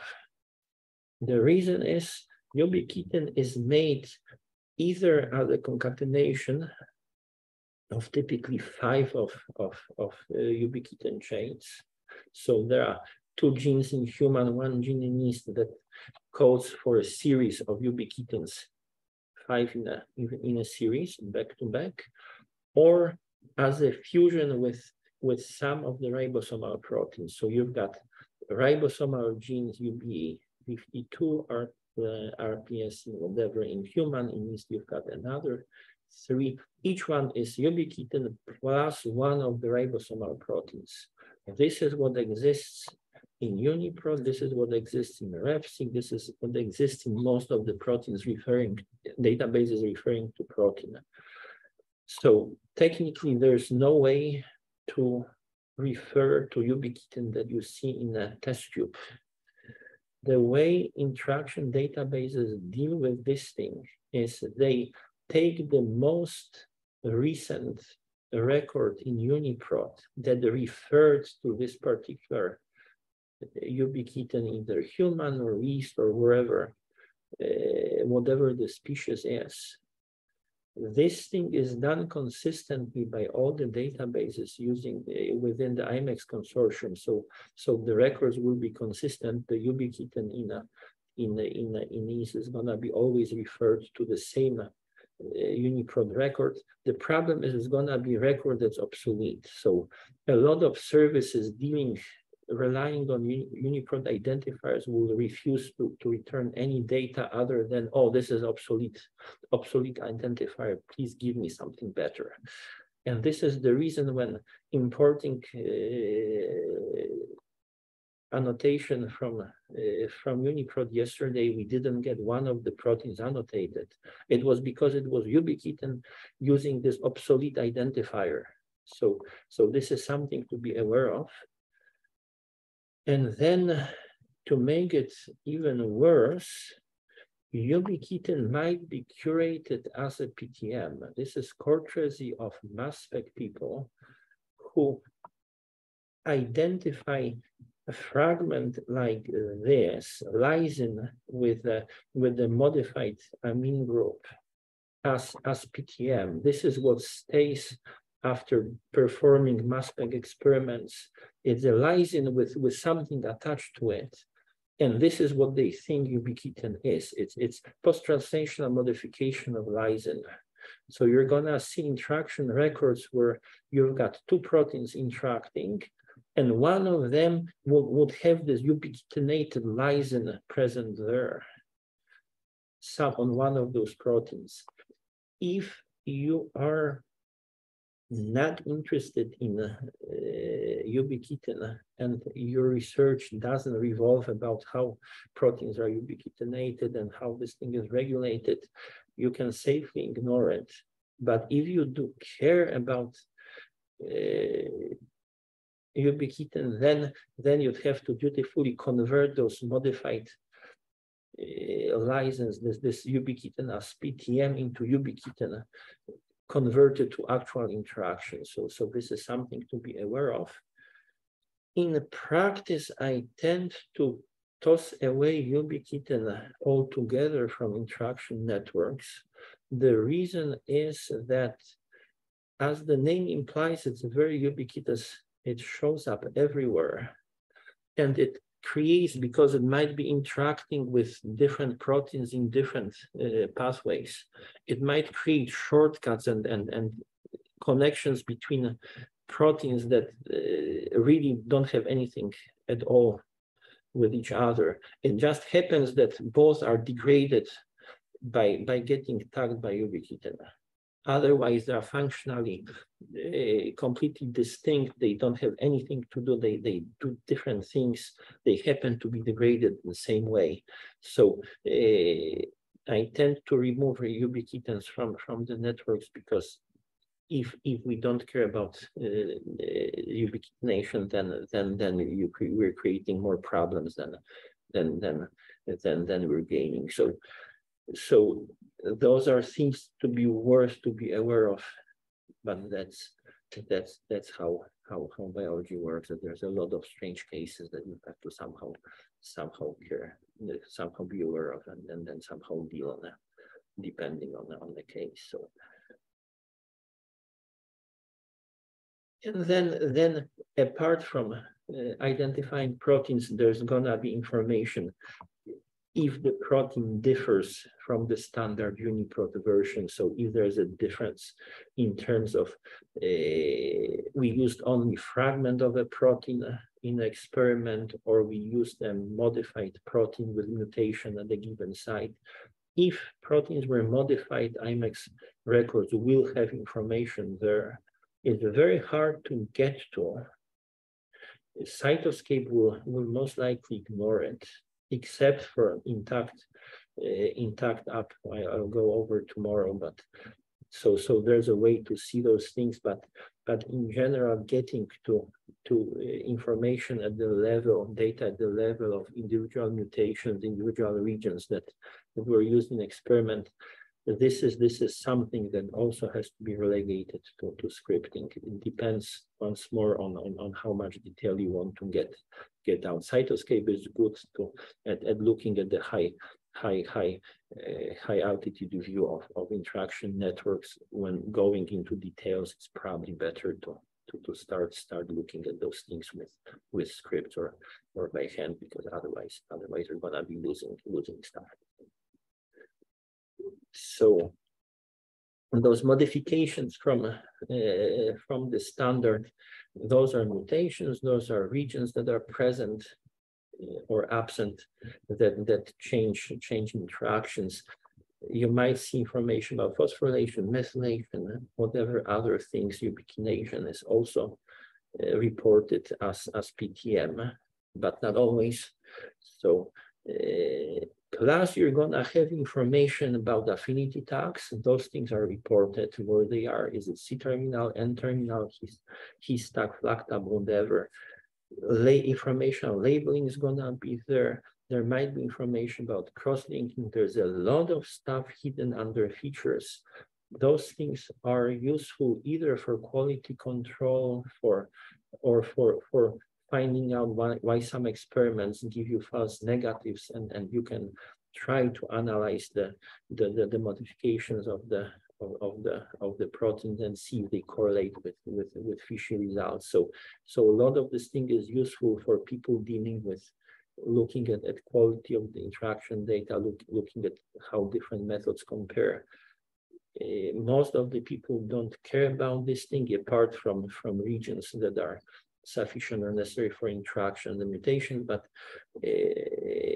you're gonna get everything there, and that's why you see all this stuff showing up somewhere in the cytoscape in one of the columns. It's all this stuff is there. Most of it can be safely ignored. Okay, and then, as I said before, most of the fields will be filled in with controlled vocabulary terms. So here's the example once more with the interaction types. The way it works is that the CV terms are arranged in a hierarchical into a hierarchy, and they go at the top is the most generic term. So association is the most generic interaction type you're gonna find there. Everything is association, because every interaction is a group of proteins that are part of one or more physical complexes. That's the definition of association. But if it's only one physical complex that three or more proteins or whatever you've got there are interacting, it's going to be annotated as a physical association, but it is also association. If you've got proteins that are in direct contact, it means they've got to be part of physical association, because to be in direct contact, you do have to be in a physical complex. So for direct interactions, all the terms above apply. And then there might be more detailed terms. Direct interactions might correspond to actual enzyme substrate type of interaction, and those might be annotated in more direct way, more detailed way.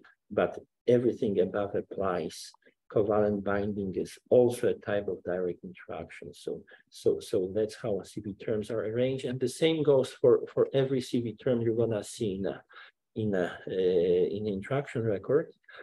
To find actual meanings at what those things are and find out what the hierarchy, this is association once more, I can skip this one. You can go to OLS site. This is something run by EBI, where they do have most of the control vocabularies used in biology actually displayed, and you can check individual terms. Typically, database records will give you identifier that you can actually enter into OLS, and you're gonna get to the term there and find what exactly the meaning of this thing is, if in doubt. So that's where to find what is the meaning of individual terms. The terms are coming either from the molecular interaction control vocabulary. So those are the terms that start, I don't have it. So those are the terms that you see with MI colon and a number. So this is molecular interactions vocabulary. And then another one is vocabulary used to report PTMs. This is something called MOD, protein modifications vocabulary. This one is maintained mostly by people dealing with mass spec, and you're gonna find tons of strange modifications of amino acids there, among others. But if in doubt, if you stumble on one of those terms, you can actually check in OLS and find what those things are. So this is useful site to be aware of. If you see something in a record that's a controlled vocabulary term that you don't know what it's meaning, this is the place to check. Okay, so here's another break, and in 5 minutes I'm gonna go over where the data is stored. So what are the sources of the interactions, and that's gonna be it for today. So any questions? This is. I mean, it's details of protein identifiers and finding out what's there and cleaning up the data that's coming in is the most complicated thing in this whole business. I mean, that's the sad reality that identifiers are hard to track, how to merge, how to convert. And it's partially how the records are maintained, and part of it is just biology behind it. It is sort of complicated, and there's a lot of special cases that it's not clear how to deal with it. So that's how it works. Okay, let's get these things. Oh no, that's stop.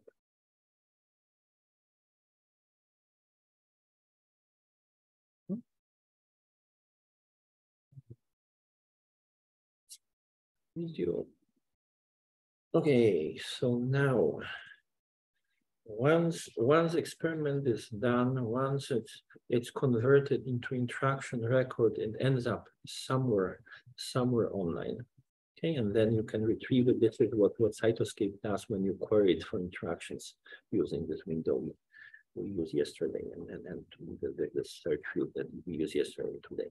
Okay, so the data gets into interaction databases through people who read papers and create records by hand. There's no computers involved in any other way than providing a web interface to enter the data.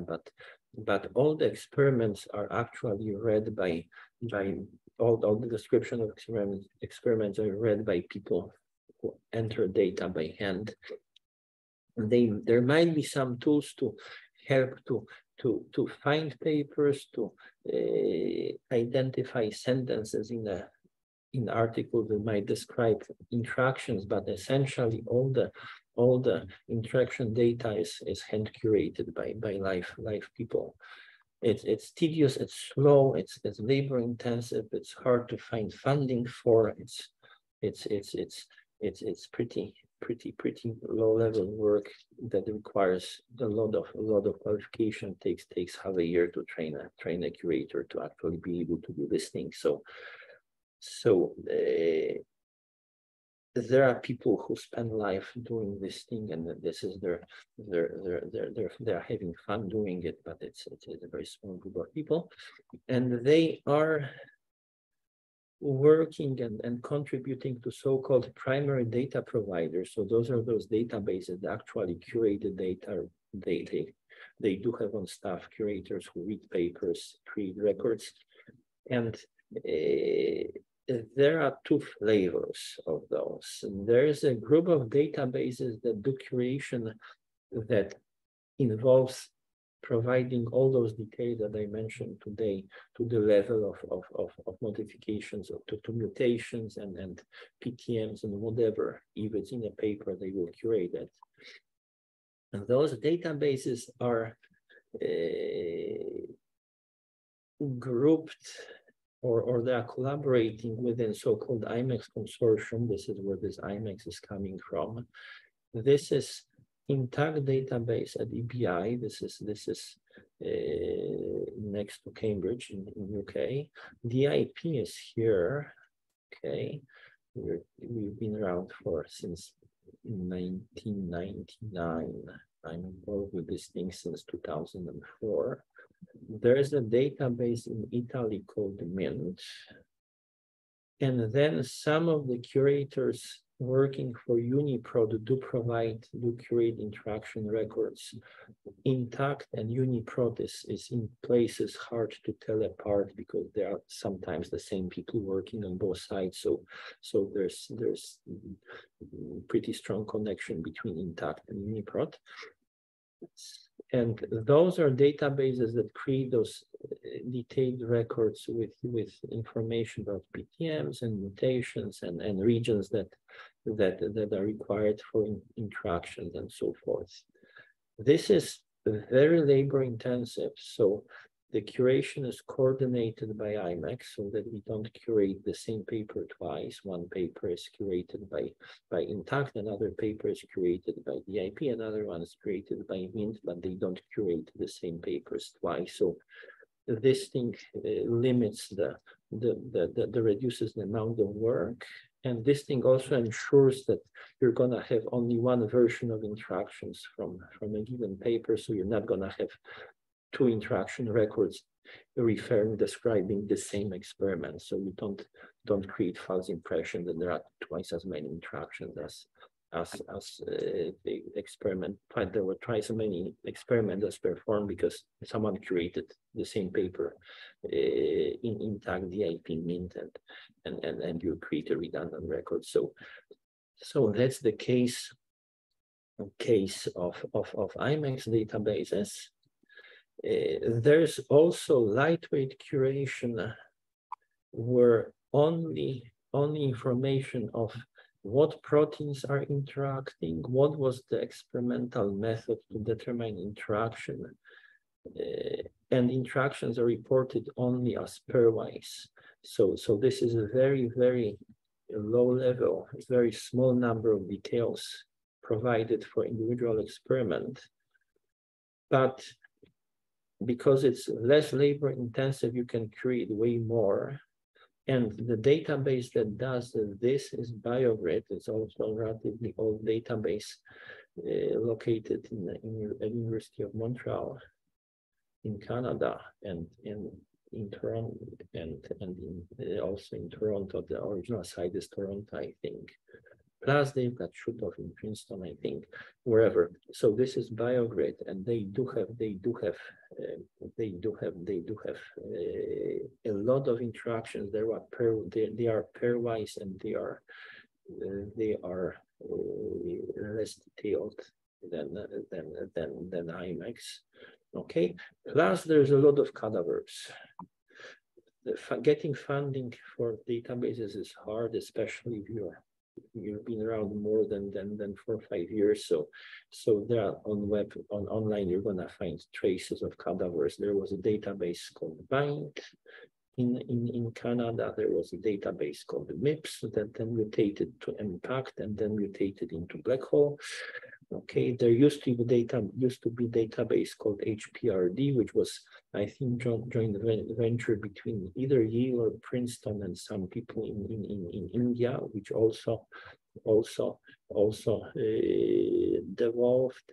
There used to be MPIDB, which was database, I think, run by Craig Venter for interactions between bacterial proteins, which also devolved, and there's probably more. So you're gonna still find traces of those things there. As long as IMEX goes, currently active databases intact, the IP Mint UniProt.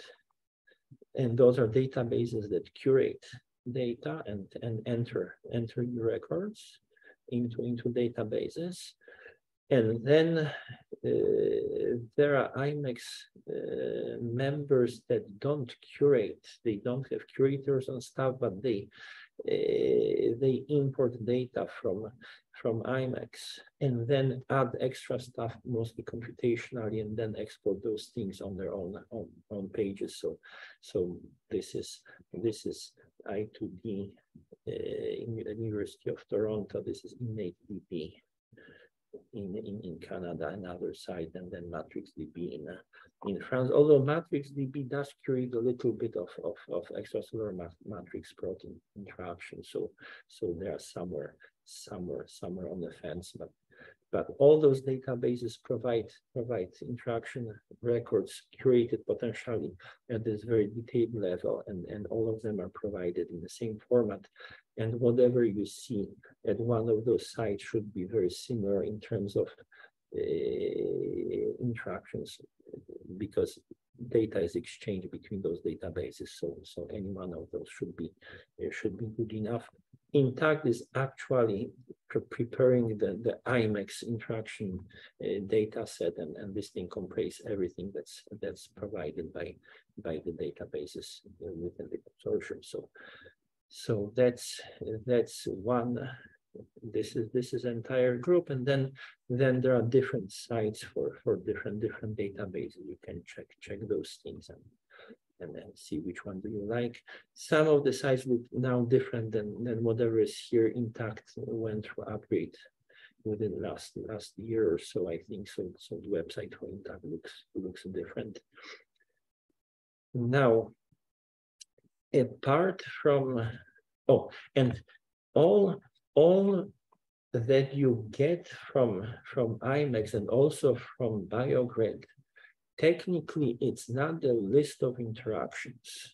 Technically, it's a list of experiments demonstrating interaction. So each record corresponds to one experiment.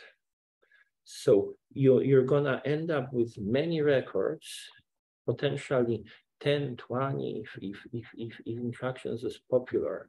Each record which will refer to the same proteins, but it will describe individual experiment demonstrating this interaction over and over again. Might be different methods, might be different PTMs, might be different mutations. So each record is one experiment. Now, if you want to go after interactions as some abstract notion that, 3 proteins form a complex, then the place to try is the complex portal that's run by Intact. This one works more like a UniProt in a sense that it aggregates different bits and pieces of evidence about interactions for one particular biological entity. Let's say this PMC2 complex we had yesterday, or whatever else, and they show, let's say, information about the complex they refer to as CPX824. This is nuclear pore complex. They list all the proteins that are there.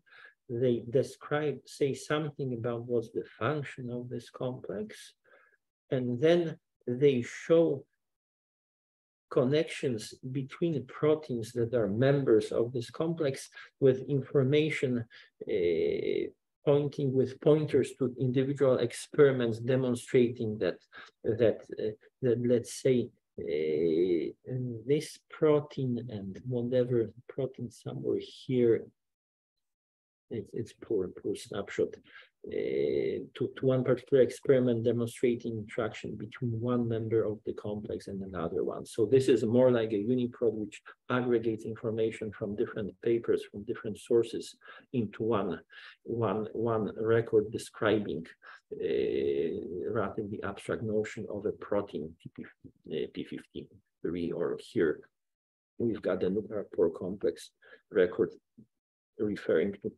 different experiments that tell you something about it. So this is something like a UniProt for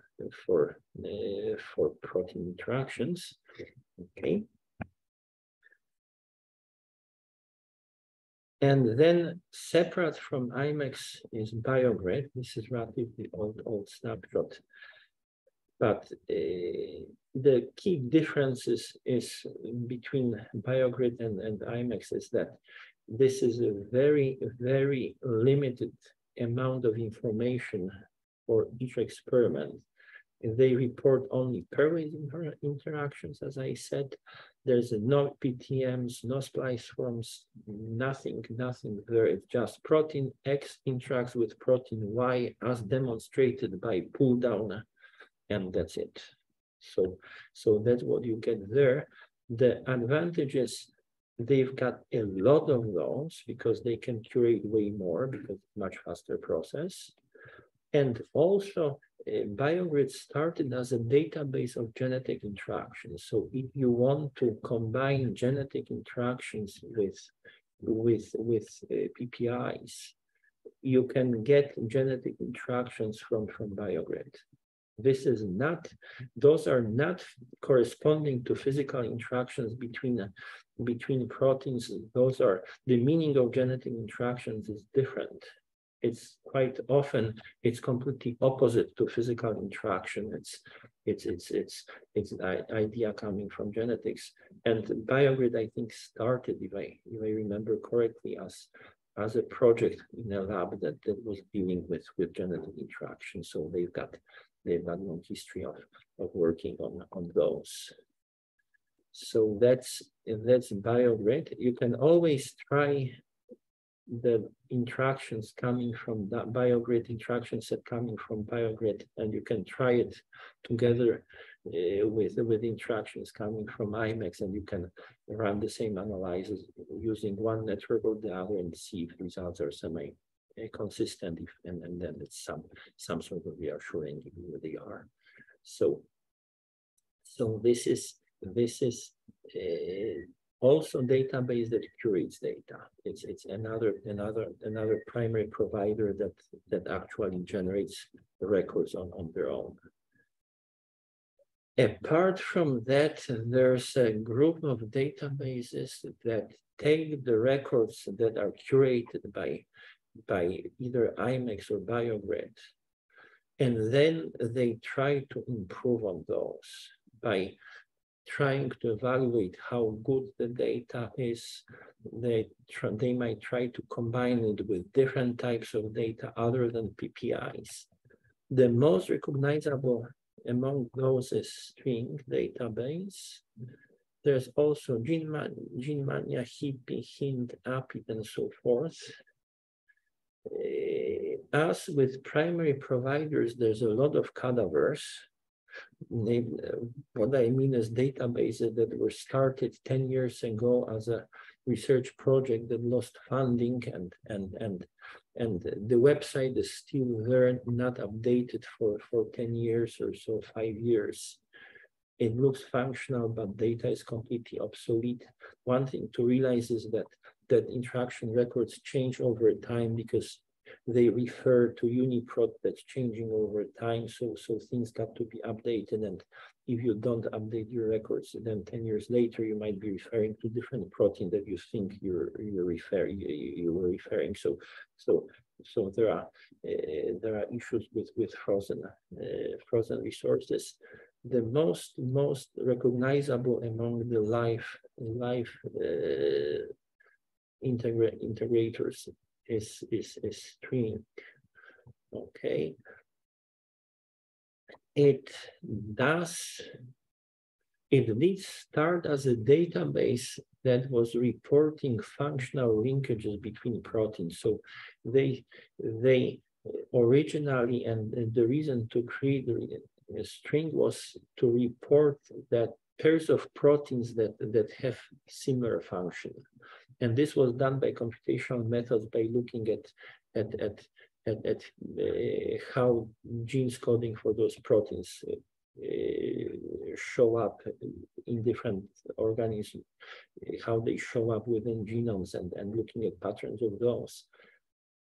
And this is the main interest of the groups dealing running string database. But then they combine this functional linkage data with other types of interactions, including PPIs. They do have a they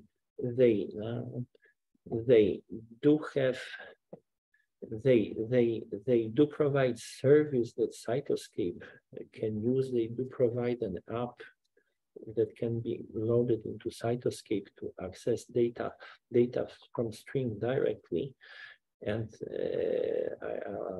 I'll mention this thing tomorrow and show you how to get it. The problem with stuff that's coming from string is that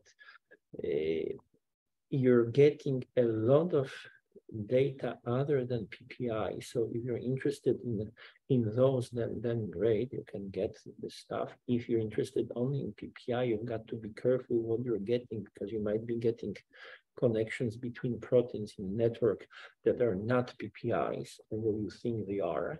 Okay, so this is something to be aware of. And then the way the data comes in from string is the format, and the way it's represented in Cytoscape is very different than anything else. So if you start working within Cytoscape with string data, then it's gonna be very hard to use other services, other things other than provided by string, because just the protein identifiers will not be compatible.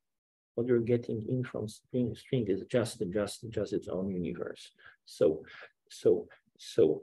it's perfectly valid to use it. It can be used as another reference network, but you've got to be careful, and likely then in some cases you have to start scripting, because you have to convert identifiers. But this is probably most recognizable integrator side, which takes data from PPI databases and then repackages and provides for the use. All the resources that I mentioned so far, all those databases do provide the unified access to the data. This is called Psychic Server. Whoever the programmer at EBI who came up with abbreviation, whatever, it's sort of entertaining, but the idea is to provide a uniform interface from whatever database you are. There's the same way you can access the data from DIP, intact, mint, biogrid, string, and so forth. The scripts will look the same. You query the database to get whatever they know about a given protein, and they will return data in the same format. So you can get this thing in the same format into the Cytoscape. You can try to merge those data sets. And this is what the query this is what the search window that I was using, search field that I was using is contacting. It's actually behind the scenes talking to Cycling Registry first to find which databases are currently active, what records do they have, and then can pick which of those resources we want to get the interactions from, and that's what's behind the search field. And it's sort of it simplifies some of the operations a little bit. Some of the issues are still open. Merging data sets between different databases or other than IMEX is pretty complicated, and in many cases you resort to scripting or do it in a half-baked way, but at least you can get data in uniform way. So that's how to get data, either from Cytoscape using the search thingy, or by scripting. You can write scripts talking directly to Cytoscape servers without using Cytoscape. So that's the online access, and that's about it. So 10 minutes early, amazing. Okay, so that's about it. Are there any questions?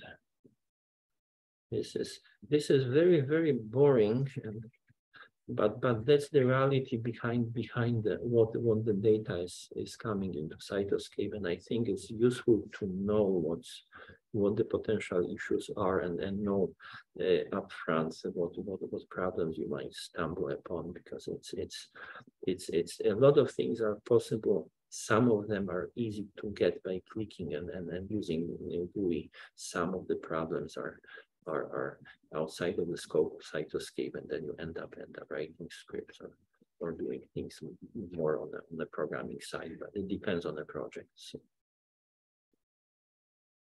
any questions? Nothing. Okay, so then I think we're gonna call it a day. There's no questions on the chat. So I'm gonna stop recording.